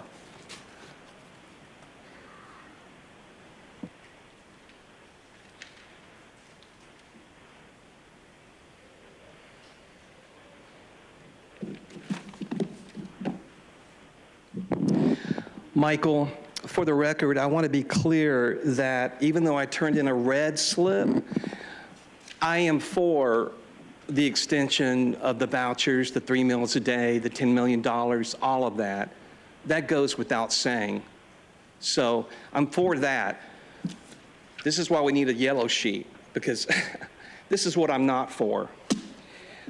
This is not what I'm not for. Kara was here at the last couple of meetings, and she talked about climate engineering. And she mentioned the Santa Ana Watershed Project Authority that was doing cloud seeding during the past couple of months. Now, whether or not that was directly connected to the torrential rains, what is going on that is related to this is geoengineering, climate engineering. These people back here that have talked about in these speeches climate action plans, Climate Action Campaign, San Diego 350, you need to wake up. The climate is being engineered. ABC 10, all of you people over here, they're not allowed to talk about this. This is directly impacting people's lives, the suffering that's going on, besides all the drainage not being repaired and taken care of, directly impacting people's lives. This has got to stop, this ignoring what is really going on. You may not be able to do anything about that personally, but you can bring it in your consciousness to start talking about it with other people. There is no organic climate change. The climate is being engineered. And in some cases, I would dare to speculate that it's being done for a purpose, and it's not good. And we see all the suffering that's happening. Help these people. Thank you. Next speaker, please. Consuelo, same thing. I needed to turn in a green slip. But the thing is that, you know, I wanted to touch base on the resilience of the human spirit. And it's just really evident that, you know, what this board does, what our local government does, is in total opposite of what humans and the people living in our county need to be done. We've been coming, the same handful of people have been coming for years. And it's here. We talked about they create the chaos with their negligence and what they should have done cleaning out the drains for years. And they create the chaos regarding the borders and everything. To when the time comes, it'll be total chaos, and they want the people begging them. We've seen this. I encourage everybody who's spoken, please continue to come to these meetings. Please continue to pay attention to what they're doing, not just when the boot is directly on your face, because they're up to no good. They don't care.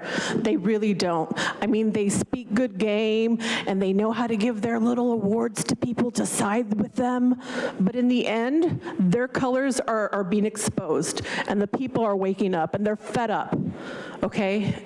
And I get that you guys, you know, you're not even, it's not even from you. They're just puppets, they're pawns, and trying to keep a job. So what I really I also wanted to point out, you know, when I said earlier on my call that I was working to see all the people coming in through the border, you know, these people are getting served 3 meals a day. They're being housed, they're getting plane tickets, they're getting all this. And to our own tax-paying citizens, nada. I'm so glad. I'm so glad this is here, but I'm sad at the same time. Thank you.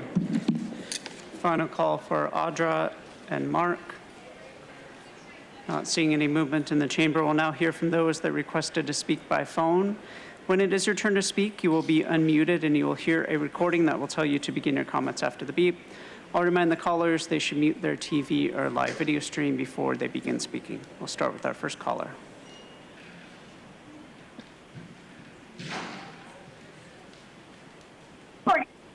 Served 3 meals a day. They're being housed, they're getting plane tickets, they're getting all this. And to our own.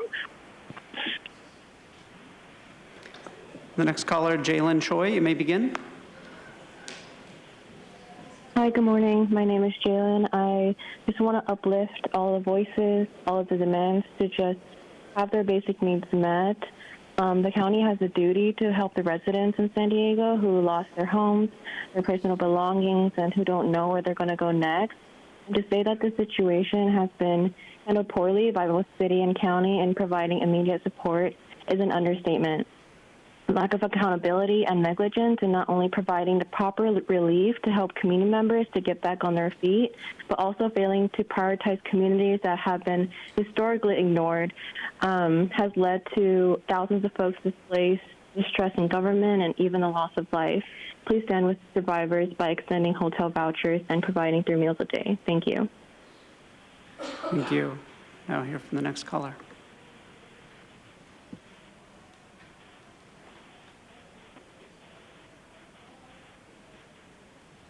Janika Faulkner, Civic Engagement Coordinator with Alliance San Diego. I just want to echo what everyone has been saying. It is extremely dehumanizing to allow folks to sit here and beg for 3 meals a day. That's the least that the county could do. You know, we should have taken action a long time ago to protect our folks here in the community. I just want to see y'all actually stand up and do what's right. This should not have to be a beg. This should already be passed. Thank you. Thank you. Now hear from the next caller.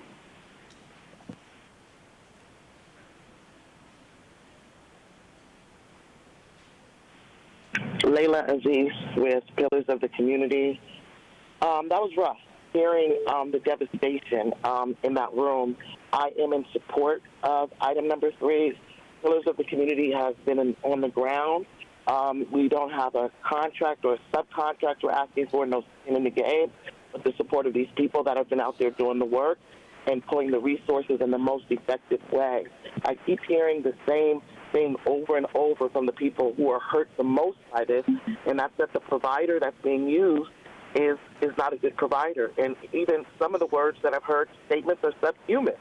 Another thing is, how can we be more nimble with this money? How can the provider, a provider that's from San Diego, everyone keeps saying the Jackie Robinson YMCA over and over again, and we had the pleasure of working with them, and that's because they're the real deal. The YMCA, period, they're the real deal. The work they put in, the Harvey Foundation, these folks, that they stand with the community. They're from the community. They're accountable to the community.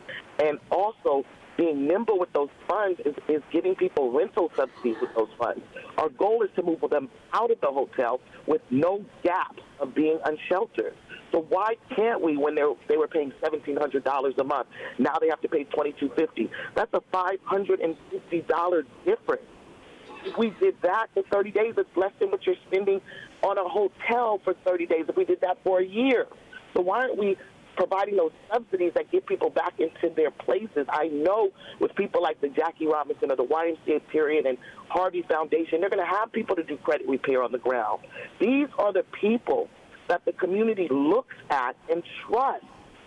I want to thank you guys just for putting this on the budget, on the items today. I think that's very important, and it speaks to you guys caring, Chairwoman Vargas, Monica, Montgomery Stepp, Tara Lawson-Reed. Thank you. We'll now hear from the next caller.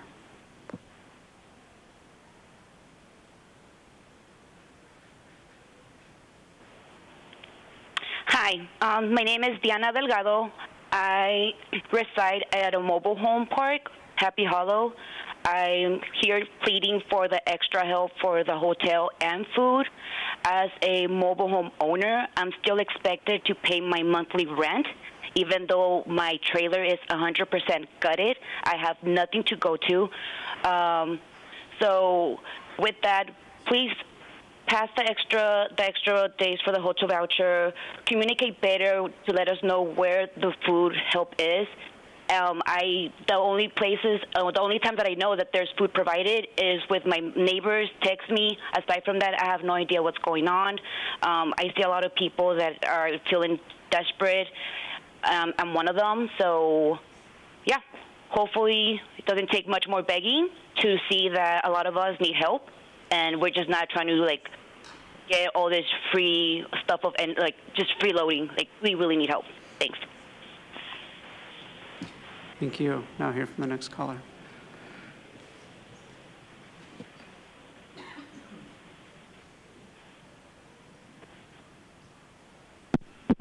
Paul LeBeau.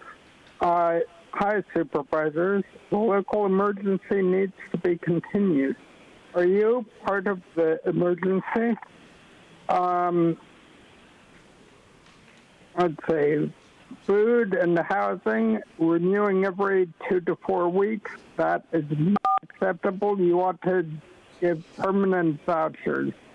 People need 3 meals a day, not 1, and food preparation stuff. The stress on these flood victims is horrible. It's not worthy of the San Diego County. And get rid of Equus and audit the facilities they put them in. Also, I heard that FEMA, if the victims are on FEMA, they're removed from the city county program. There should be sort of some kind of connection, some kind of person going between them so they don't just get removed from a program automatically. We need to fix these problems, which seem to occur each time we have a storm. I recommend mandating a certain level of funding for emergency storm infrastructure or flood repairs for which the county is responsible. The emergency was already ratified, and I don't think the storms need to be ratified, which was in the title. The hotel vouchers you started to give out are already expiring, and there are a lot of fixes left. Thank you. Now hear from the next caller.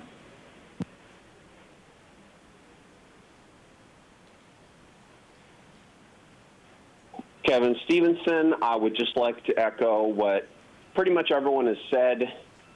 We absolutely need to extend the hotel vouchers. We should not let people suffer. And frankly, this shouldn't have to be an issue that is brought up.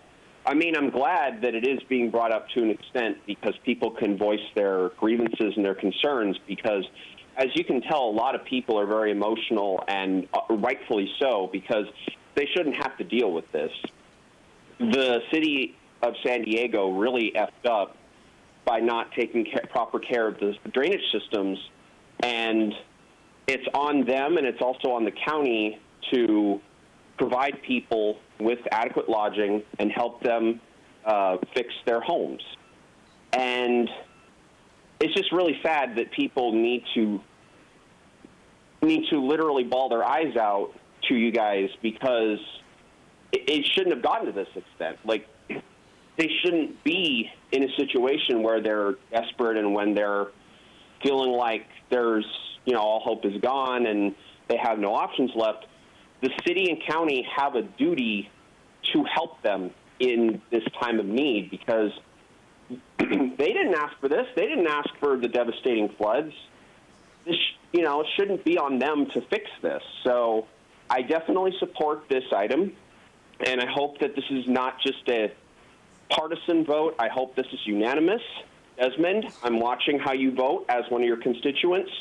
Either vote correct or, well, expect a rude awakening because we're definitely going to make our voices heard, and we want this board to do the right thing and support flood victims.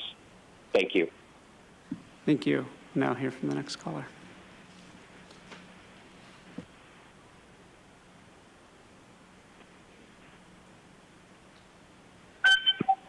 Good afternoon, everyone. My name is Mackenzie Martinez. I'm a resident of District 4 and a staff member with Alliance San Diego. I'm pretty horrified not only by the damage that's been done to our communities by the floods, but by the lackluster response of our representatives on all levels in the face of this tragedy. We've all seen the hardship that our neighbors are suffering. We've heard their stories, and we've seen that they are the ones who step up and support themselves and their neighbors when no help from the government has arrived. Please extend the hotel vouchers. Please provide 3 meals a day. These are basic human needs and basic human rights that our community members deserve. And as folks have said, this is exhausting, not just the logistics of trying to literally rebuild their entire lives, but having to fight over and over again in front of people for basic human dignity. It's just inhumane to ask people to continue to come here, to uproot their day, to relive their trauma, and to beg for resources that they are entitled to as human beings. As others have said, we don't want to keep coming here. We don't want to be here in May. So please, we urge you to not just pass this measure today, but to work in coalition with community members who have spoken, with organizations who have been on the ground, to create lasting solutions so that folks can get the support that they need long-term to rebuild their lives. Thank you. Thank you. Now hear from the next caller.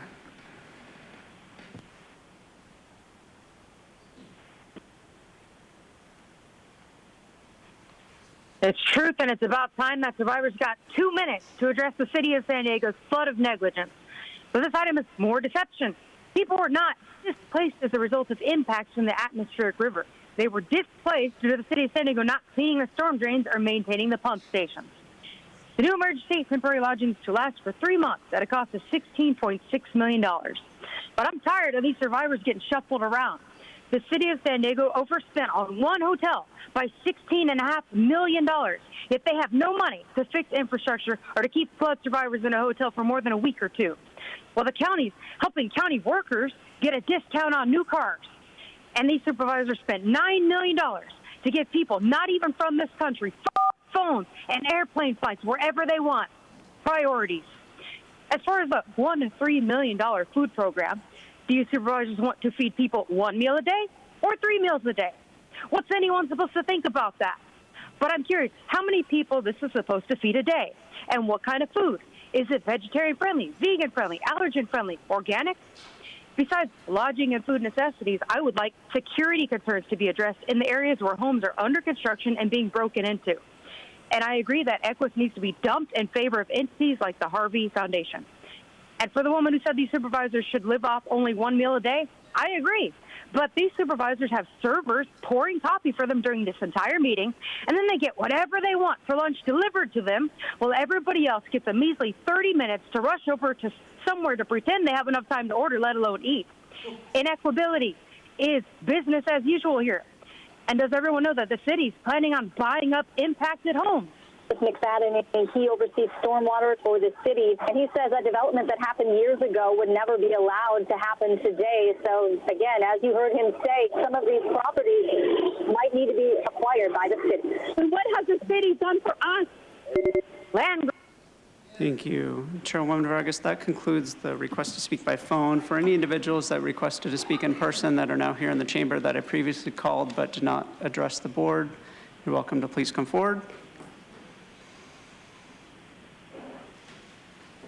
Again, for any individuals that I previously called but did not address the board, please come forward. I'll ask you to please state your name for the record.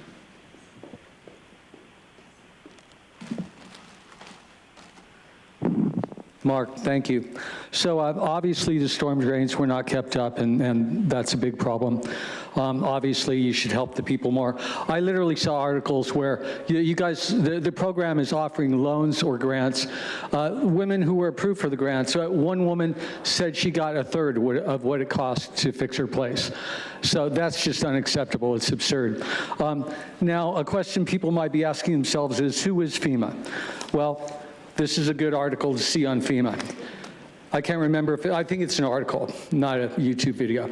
A lot of these other titles I'll be holding up will be videos from YouTube, BitChute, or Rumble, usually YouTube. I think all these are YouTube.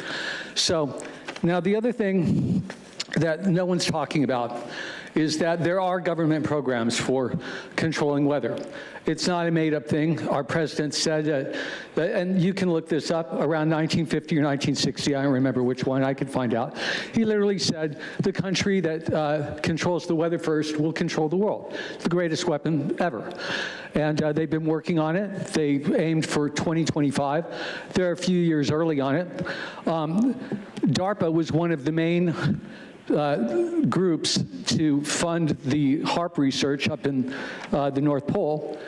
They spent, I think it was $290 million over more than 14 years. If you think they did that because it was a failure, they didn't. That's where they shoot millions of volts of ions. They ionize the atmosphere. Now, it's ionized at the poles naturally from like the aurora borealis, but they experiment with what would happen if you shot microwaves and ionized parts of the atmosphere more. And they can direct it and do different things. The best video to see on all of this by a real degreed professional who specializes in this is this video, title on YouTube. And that's like a seminar. It'll give you so much information. Thank you. Next speaker, please.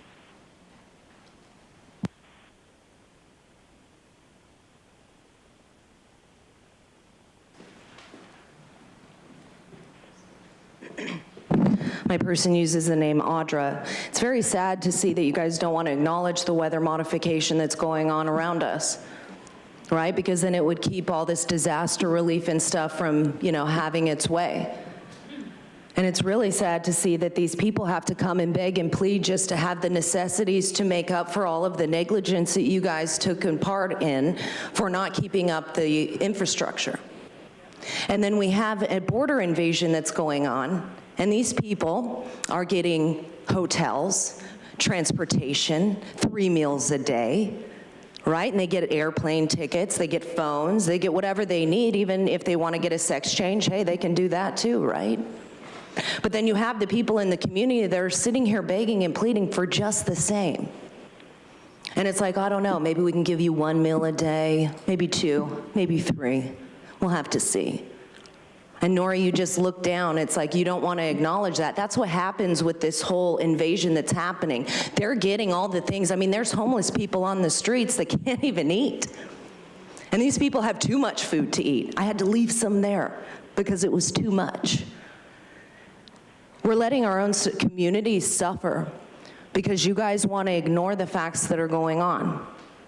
What's happening around us, all of the things that are being facilitated, and it's so well organized, but yet when it comes to the community, oh, well, we don't, we're going to have to go search for that money. Oh my gosh, I'm not sure what we can do for you guys. We'll have to see. And then you want to bring FEMA in. FEMA's also trafficking humans. And just, not doing what they should be to help the people. But this is all by design. That's what people have to understand. This is about land grabs. This is about, destroying humanity and enslaving the people. But until you guys acknowledge that and the cloud seeding and all the weather modification, we're going to be here over and over repeating history. Thank you. And Chairwoman Vargas, that concludes public comment on this item. Thank you. Before I open it up for dialogue with my colleagues, there's a couple of things that I want to make sure that we note. Number one, I am sorry to the communities that feel like they are coming here to beg. That is really not the intent.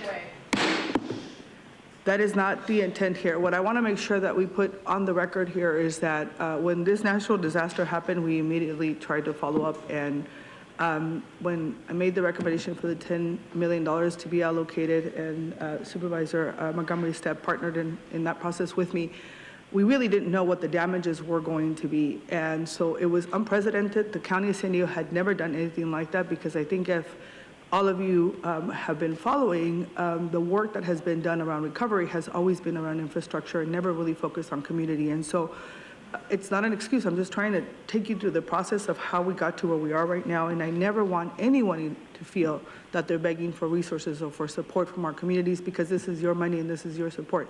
I wish I could just write a check and give it to folks. That is not how county government works. We have to be accountable to all of you.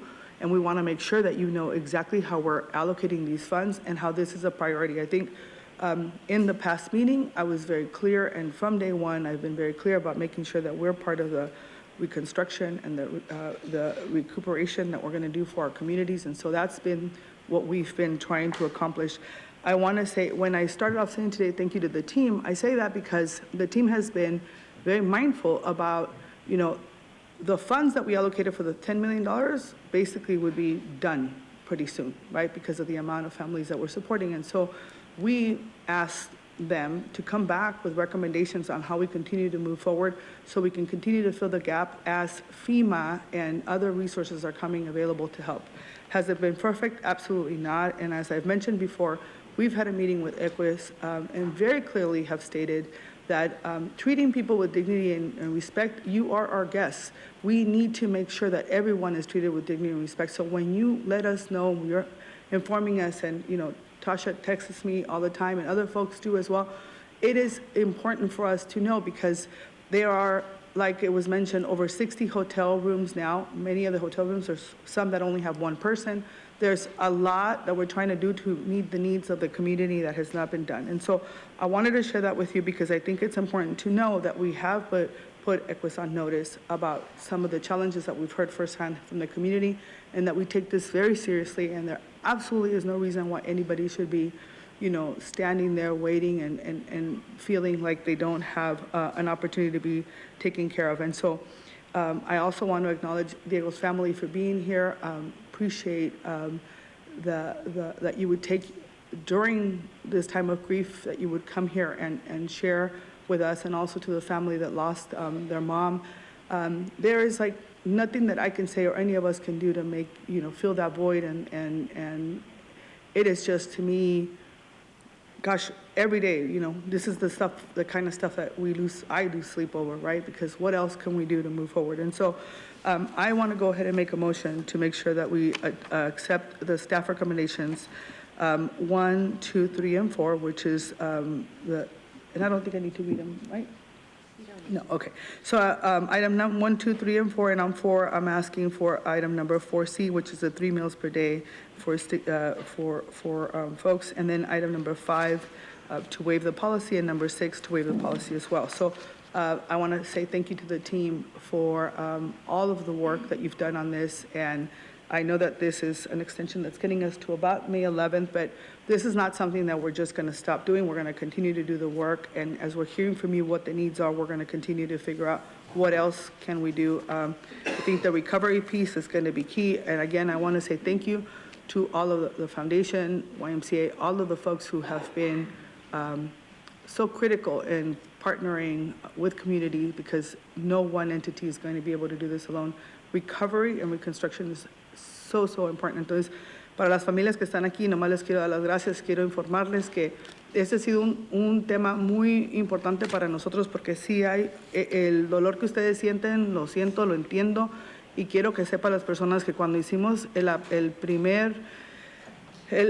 primera iniciativa para mover los $10 millones, jamás nos imaginamos qué tan grave iba a ser el problema. Entonces seguimos trabajando con FEMA, con la oficina del gobernador, haciendo todo lo posible para que las personas puedan tener sus viviendas y puedan regresar a sus casas, porque es sumamente importante. Sabemos lo que es no tener una casa, sabemos lo que es no tener acceso a comida y el impacto que está teniendo su salud mental. Entonces vamos a seguir trabajando.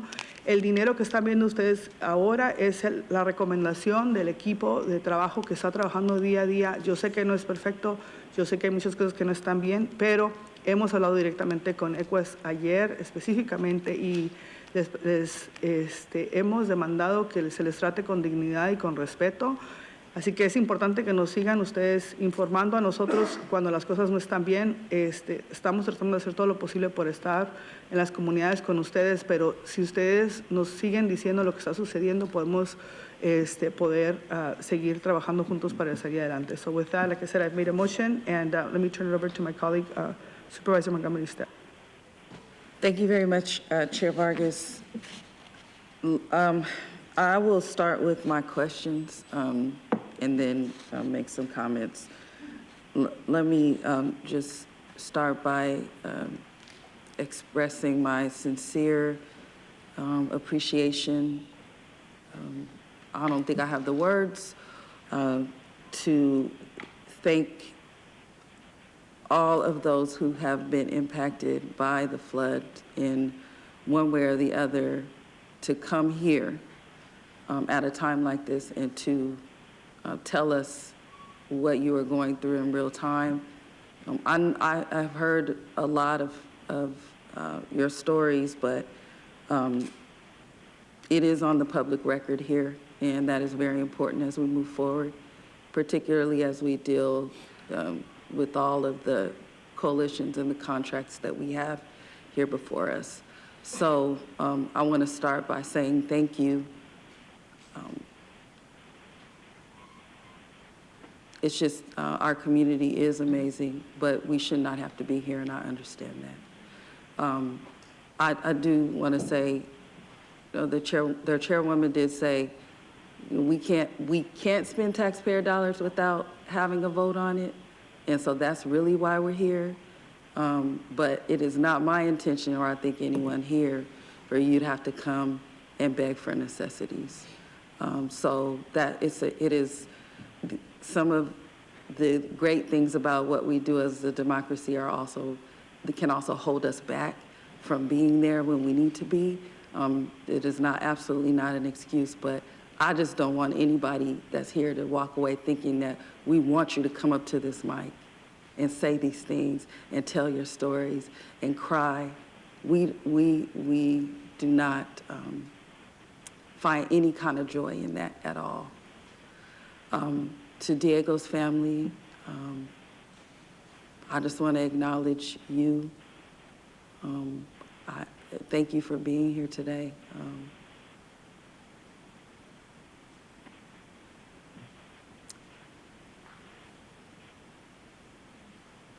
It is not sufficient to say I'm sorry, but I just want to thank you for being here. And to the family that lost their mother and mother-in-law. Let me just ask, because I think Dr. Bergman will need some clarification just from what you stated and kind of giving us an overall picture of behavioral health services, mental health services, and then what specifically will be provided for people, for our flood survivors from at this point on, once this passes. Hopefully it passes. Thank you, Supervisor. Yeah, as I noted before, and I think this is a point around which there's some confusion, the Behavioral Health Services Department deployed clinicians, so folks who work for the county, who are licensed clinicians, to the LAC. So before the county's lodging program was initiated, we deployed clinicians to those settings. what we are in the process of doing, so we've executed a contract and are kind of in, planning stages right now for the actual putting of services on the ground. And that's the work that will go to the county's lodging program. It will be accessible so on site in those settings, but also because of the, this kind of scattered landscape, we would make some of those services accessible also through telehealth or telephonic, which is just sort of part of how the system works at this point, especially subsequent to the pandemic. It's much easier to make services accessible if we have those additional alternatives. So again, the services in the lodging program will include group therapy, supportive services, individual therapy, and then also behavioral health case management. Okay. And when do we expect that to begin? So what we anticipate the first wave of that being will be a focus on establishing group work, actually. And so we are in conversation about that happening over the next week or so with Open Heart Leaders. That is the organization with which we've established a sole contract. Okay, and I would just say the sooner the better. I know that we've been working, but if we are extending this, provided this passes today, May 11th is still not that far away. So we still have a lot of work to do around recovery, but we needed it yesterday, and we all know that, right? And so I would just ask staff to, in all of the things that you're doing now, to try to expedite that as well. Yes. I would also just want to emphasize with a lot of appreciation for, I think, a distinction that was made over the course of this morning between the availability of services and the accessibility of services. Yes. That one of the things that we have a really robust version of in San Diego County is the access and crisis line. So a lot of what we've tried to do thus far in the lodging program is also make very clear to everyone. So we've sort of distributed thousands of flyers that specify that calling the access and crisis line is the best way to get access most quickly to care. And that's a number that's will be answered 24/7. Can talk to somebody in 150 different languages in real time, somebody who is a clinician, and who can sort of address immediate needs. And obviously folks, about whom we're concerned in this moment are experiencing incredible amounts of stress, incredible amounts of anxiety, which can, of course, trigger other behavioral health concerns and conditions. The folks reachable at the access and crisis line, which is accessible by calling 988. So those three numbers, I would really encourage people to make use of right now. You can get care in the immediate moment by calling that number, and then also get connected to ongoing care through that resource. Okay, we're going to get some translation, and then I have a follow-up after that. La supervisora estaba hablando sobre el acceso a salud mental. Entonces es importante que haya un número 988, que es el número que pueden hablar, y es 24 horas al día, 7 días a la semana. Si hablan directamente a ese número, les pueden ayudar con cualquier crisis, particularmente durante el estrés que están sintiendo en el momento, y es acceso gratuito. Hay otro número, es 888. Oh. 888. 724 724 7240. 7240. If there's any problem after dialing 988, try that local number as well. Si por alguna razón el 988 no funciona, entonces usan el otro número, y lo vamos a poner en la página web del condado y de nosotros para que la gente lo tenga. Gracias. Thank you. And we need to make sure that everyone knows about any resource that is available, understanding that there is a trust barrier right now too, right? And that it's really important to acknowledge that as well, that we are trying to do everything we can, but it's not going to be enough until folks are made whole, right? So we're working through that, but that resource is available. In that vein, I do want to thank the Southeast Disaster Response Team for being there on day one and building the relationships that you all have built in order to help us get, really to drive the ship in helping us to get through this. With that in mind, I would like to ask our ECWIS representative to come to the mic, please.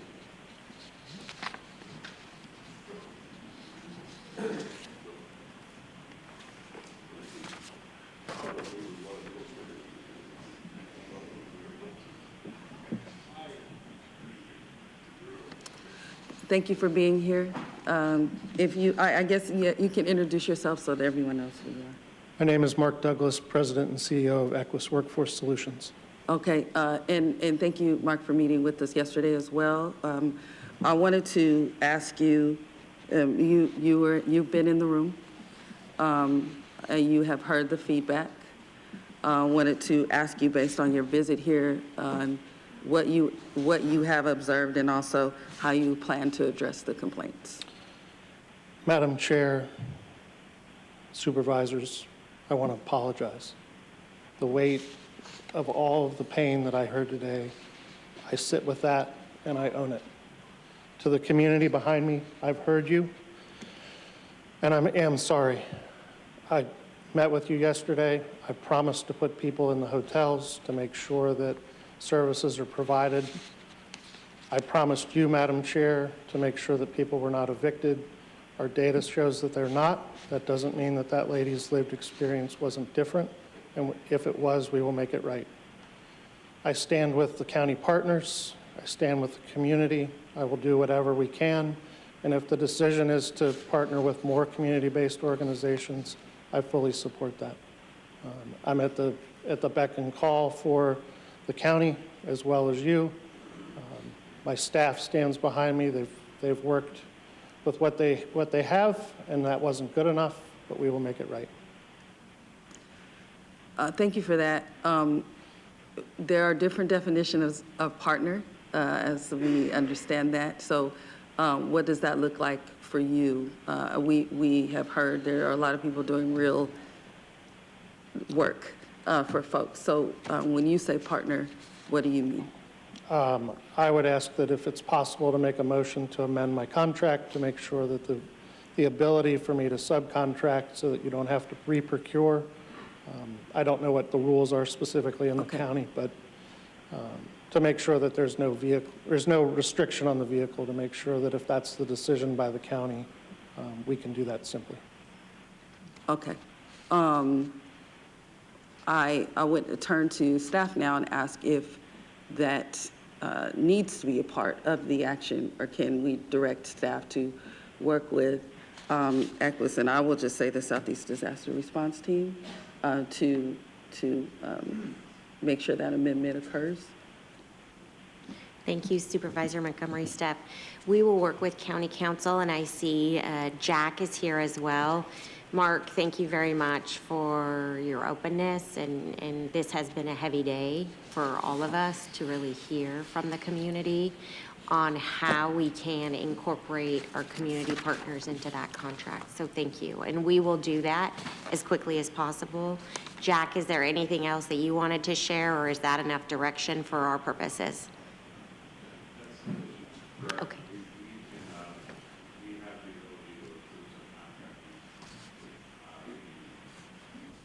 And for those who could not hear that, just for purposes of the record, I know Andrew's going to be reminding us of that.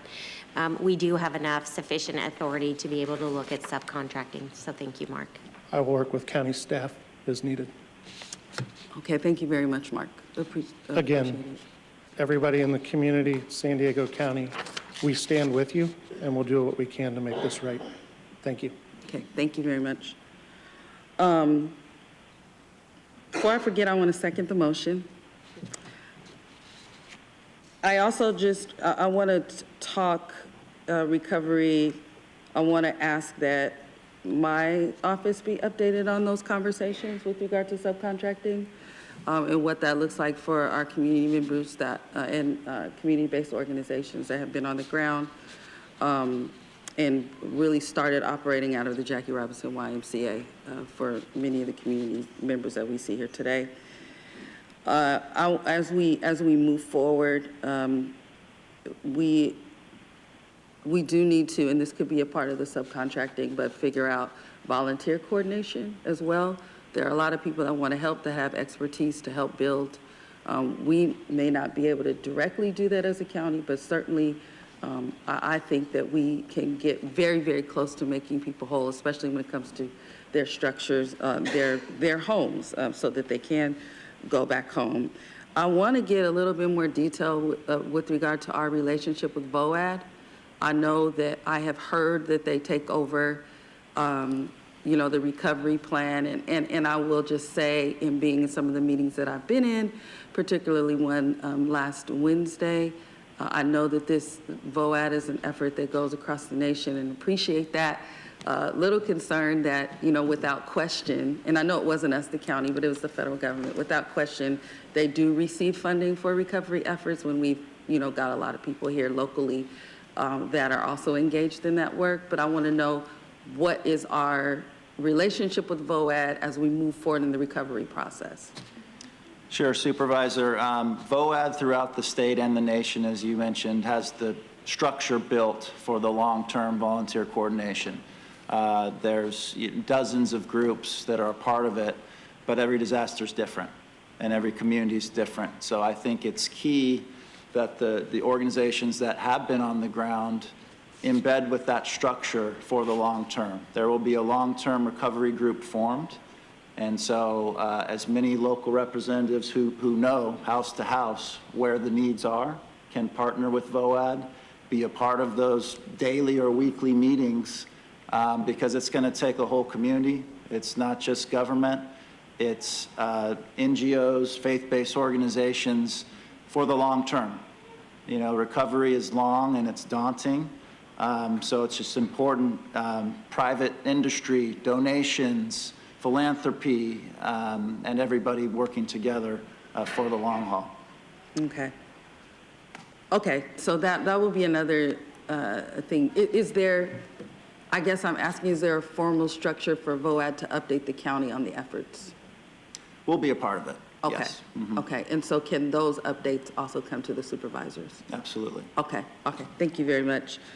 And the last thing, for folks who are renting and are not able to rent, even if they get assistance from FEMA, because of the cost of rent and how much it has skyrocketed in San Diego, I really would hope that we could also partner with the city to do some sort of rent deposit fund, down payment assistance, something like that, over long-term recovery. So that's an additional thing that we're thinking as we move forward. We are committed to this recovery effort, and we are asking, I am asking for your grace. You don't have to give it based off of what you've been through, but I am asking for it as we move forward, because our goal has been to make sure that the people in our county are taken care of. It has been that, and there have been things that have not gone right at all. But the goal was, when we called that special meeting and allotted $10 million to begin with this effort, we knew that wouldn't be enough at the time. But we are dedicated to that. And so I would just ask for that in your continued communication with our offices and also through the Southeast Disaster Response Team. The last thing, two more things. One is May 11th, I really don't want anyone to get any notices to say that they're kicked out. Because one thing, and I've heard this from the team, if 2 people get notices, then that means everyone is on edge that is a part of the program, right? And that means the volunteers and people that are in the lobbies, and sometimes our staff, have to deal with that reaction. And so that is, Mark, thank you again. I think that would be a very specific ask, that even if people have to move hotels or rooms for whatever reason, we want to keep that limited. But everyone that's in the program now, depending on what other assistance they get, for those that are continue to be eligible, this should just not be an issue that will add on top of the stress that people are going through. So that would be the last thing that I will say. I want to thank staff truly for this effort. There's been a lot of back and forth, a lot of taking calls in the middle of the night, a lot of that going on, but county staff has been there. And thank you for continuing to iron that out in the information that you are giving us via PowerPoints or, you know, the calls and the briefings that we get. I really do appreciate everyone that has boots on the ground in our county, and those who are also doing some work behind the scenes, because logistics are important as well. Again, I second the motion, and thank you very much, Chair. Thank you. Vice Chair, Councilmember? Yeah, first of all, I'm happy to support this item today, and I just want to say to everyone who came here, I am so sorry. I'm so sorry that this is what you're dealing with. I'm so sorry of the trauma and the pain and the loss.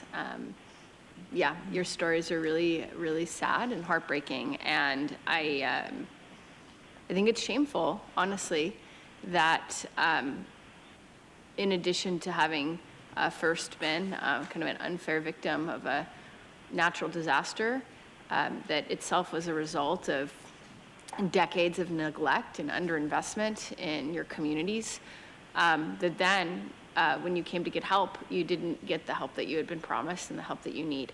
So it was twice that you were let down. And, you know, I know we're here today to talk about, you know, moving forward and this item and how we can, as a county, be there as a safety net. But I also think it's really important to acknowledge that the areas that flooded were areas that were neglected. And there's actually, I've been reading a lot of the documents that came out in the last about 20, 30 years of management around infrastructure investment and planning for the San Diego region. And that those were areas that have been significantly and systematically neglected. So I think we all need to foreground that that's part of what happened. It's not random, and it's not just an accident. I'm very troubled by the fact that, you know, my colleagues, I think, did a wonderful job. They've been working really tirelessly, really working night and day to try to put together a plan to tackle this emergency. But yet, in the implementation of it, so many people were let down. And when I hear that there was places that we had promised that there would be food, and we had voted and appropriated money, and the food wasn't there, and kids are going hungry, and people who were given rooms were kicked out of their rooms, none of this is acceptable. So I appreciate the questions of my colleague, Supervisor Montgomery Stepp, of how we can kind of better execute and implement these services moving forward, because we can make the vote here today to appropriate the money, but that doesn't do anyone any good if it doesn't get to the people who deserve it and who need it, and that's you all who are here today. So I'm definitely very supportive of this item. I'm very supportive of anything that we can do to create some better implementation and transparency in the execution of this contract. My two colleagues, Chairwoman Vargas and Supervisor Montgomery Stepp, who have been really leading this effort, you have my full support on anything you need to do to make sure that this contract is actually implemented in a way that centers the needs of our community. So please, you have my full support. And I also want to just say, I think it's really important that the people who are in the community are part of the work. And I appreciate the offer of EQUIS to better partner with community organizations. And I think we need to make that a real reality very, very quickly, because I know that so many of you were doing the work and have been, potentially pushed aside. And, I don't know exactly why that happened. So I think I do have a question for procurement contracting for Jack. Is there anything we could do, lessons learned moving forward about how we could better structure these kinds of emergency contracts so that we, from the get-go, foreground the partnership with local community organizations? Thank you, Supervisor, for the question. And the answer is yes. As was said earlier, although we did have what's called an as-needed contract in place, not knowing until the emergency happens what's the scale and the scope and the types of services that are necessary, we started to build that as we understood what the impact was. So there were things now that we have this experience we can learn from and definitely structure our contracts differently going forward, not only addressing the issues that are in this emergency that we've become aware of, but also for future emergencies, do a better job with that structuring of the statement of work. And so we have those things ready to execute in this type of situation. Would it be possible to come back to us? I don't have a set time frame, but at some point, whatever makes sense, to let us know what those lessons learned are? So, give me a second. So I really appreciate the question, Supervisor. Vice Chair, that's actually going to come back in the memo that is going to be introduced to us. So great. Part of the request that I had of the ICAO was that I want to introduce legislation in the state of California and work with the federal government so that it's not just about every natural disaster that we have moving forward is not only including the infrastructure piece, but also includes community piece, because the piece that we continue to talk about here is the community recovery piece. Yep. And so have connected with Caroline as well about it being a bigger picture and have been having conversations. So absolutely. So that will be in the memo? In the memo, and recommendations on how we move forward as well. Yes, we always do an after-action report with recommendations. I'll be very, very eager for that. I think some of what I heard here was the double tragedy of not only so many people who lost their homes and loved ones and displaced and jobs and just so much trauma, but then the double trauma of my colleagues. I mean, frankly, Chairwoman Vargas and Supervisor Montgomery Stepp, having worked tirelessly, incredibly hard to sort of assess what the needs are and put together a package of what we could do as quickly as possible to meet the needs of the community. And I was so impressed with the leadership that they showed. And then we passed it, and it didn't get implemented because I think community partners were looped out, and we're not partnered with, we're not foregrounded in terms of what the needs are, and so there was like a real gap. So I think that to me is one of the things that's really it's a double tragedy, and I think we have a real obligation to take that seriously and not just vote to appropriate this money and then call it a day. It's to say, okay, well, next time, how does this not happen again? How do we make sure? So anyway, I think I've made my point. But all that being said, I also just want to say to some of the community orgs I heard testify about the work that you've been doing. Please feel free to reach out to my office if there's anything my district can do. We weren't impacted. And so, there's people who reach out to me often and they say, hey, what can we do for San Diego County as a whole? And if there's volunteer opportunities or you need contributions or donations, let me know. And I'd love to let some of the folks in my district who want to be partners with you all share those opportunities. So please come talk to me. Yeah. So with that, I'm happy to support, and thank you. Supervisor. Thank you, Madam Chair. I appreciate it, and sorry to put everybody through the grief that they had to endure here today. But I do want to say I want to thank. We've seen incredible outpouring of support since government couldn't get there soon enough from the local nonprofits, the communities, the neighbors, I know I'm leaving a few people out, but the Southeast Disaster Response Team, county staff, Jackie Robinson YMCA and the Harvey Foundation, and everybody else who stepped up. One of the things I learned I took a course or two in that CERT program, where you help your neighbors if there's a catastrophe. One of the things they teach you is don't expect government to get there for 3 days. And I know in a flood that's kind of hard to deal with, but the wheels move slowly sometimes, unfortunately. But many of my thoughts are with the victims of the flood and how you're going to put your lives back together. I can't imagine my house being swept away or all the stuff inside of it and the walls are just ruined. So I think the bottom line is we have to help people with the immediate needs of shelter and food. But then we also have to figure out what's the county's role, both in the near term and in the long term. May 11th is right around the corner.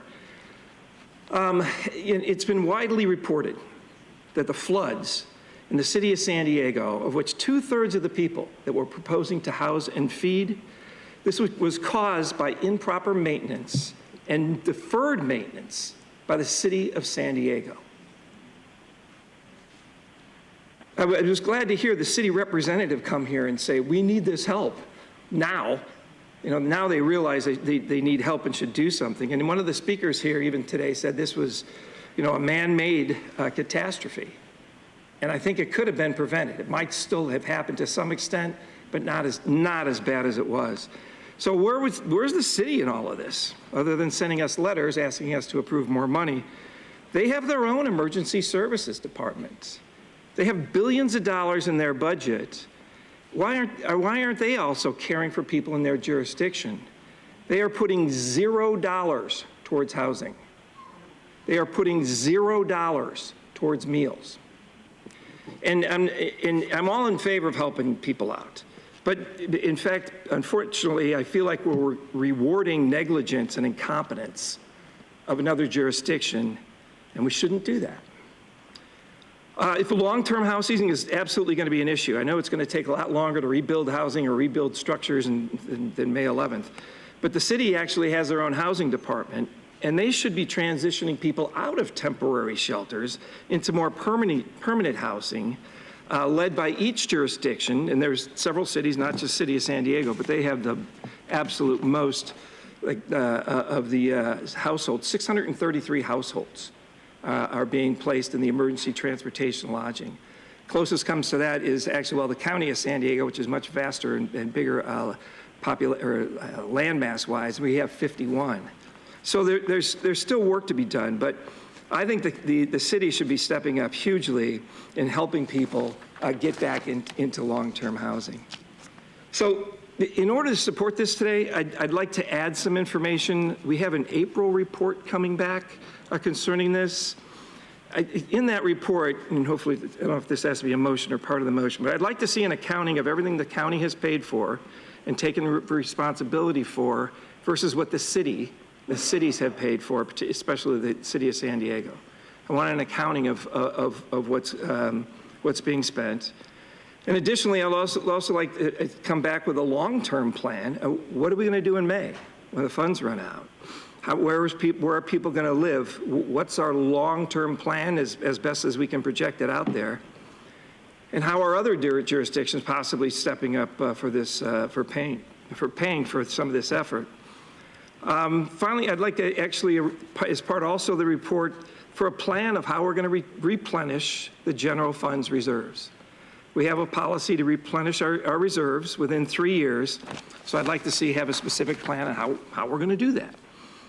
And also a plan for getting the cities to at least fund their proportionate share of costs. I know they probably won't, but if we can at least let them know what their share of the cost of the monies that we're not being reimbursed. I understand there's a potential of us getting reimbursed 75% of these dollars. I'll believe it when I see it, but we shouldn't be picking up the entire bill. So I'd like that to be part of if my colleagues are okay with that, if we give that direction to, okay. Does it have to be just direction or part of the motion, either way? We'll incorporate it into the memo that we will be providing to the board. Thank you. Happy to do that. So I really want to commend the County Department of Public Works and staff. You guys did a phenomenal job for all the work that went into the counting and funding our critical maintenance. We didn't have that breakdown. You know, we had a few issues, but we didn't have the huge breakdown that the city of San Diego did. And so that goes to our Department of Public Works and everybody, you know, here making sure that our infrastructure is held up. So, you know, your great work in the unincorporated areas, we only had 5% of the households impacted by the flooding here. So I also want to thank our county staff and my colleagues for the fact that we have strong, stable, reserve money set aside for such crises, that we put that aside, and we do that, and we have the discipline to keep it there. But every once in a while, we have to use that for crisis. And this is one where I believe it should be used, even though we're using it for a city of San Diego crisis. So I'll leave it with one more note here. I keep throwing the city under the bus. I'm not done. For all the talk about equity and equality and what they did with your neighborhood, my suggestion to everyone out there is to vote for an entirely new city council and mayor. Thank you. All right, with that, we have a motion and a second. Oh, I'm sorry, and let me go ahead and. Thank you so much. Hard to follow that, Supervisor Sorry. Desmond, with a hurts. clarification, but So just one point of clarification that I just want to make sure is on the record, and as we're working with our community partners as well. So with the vote that's about to be taken, and hopefully if it does pass, we have an up to May 11th date. And just to talk about really what the next steps are for us, that is about collaboration and communication. It's about the partnership with the stakeholders that we have, many of whom have been there every step of the way. We will be working with FEMA, with Cal OES, from a management of each household, each individual situation, to evaluate and assess and take a look at what sort of individual assistance is available, has been provided, and then what the needs are. So with that, we are looking forward to that partnership, because that is going to be providing us with that greater clarity of what needs to occur and where the focus needs to be for the community, and as Jeff mentioned, VOAD, the voluntary organizations as well, who will be so instrumental to the recovery piece. So that's the piece that I just wanted to add. Thank you. Thank you. With that, we have a motion and a second. Please vote. Chairwoman Vargas, that motion passes unanimously with all supervisors who are present voting aye. Thank you. Thank you, everyone. Thank you for everyone that joined us today. Thank you to the team. We really appreciate you very much. We'll keep working on this together. With that, we're going to take a 45-minute lunch break, so we will be back at 2 o'clock. Thank you. Board is in recess until 2 p.m. this afternoon.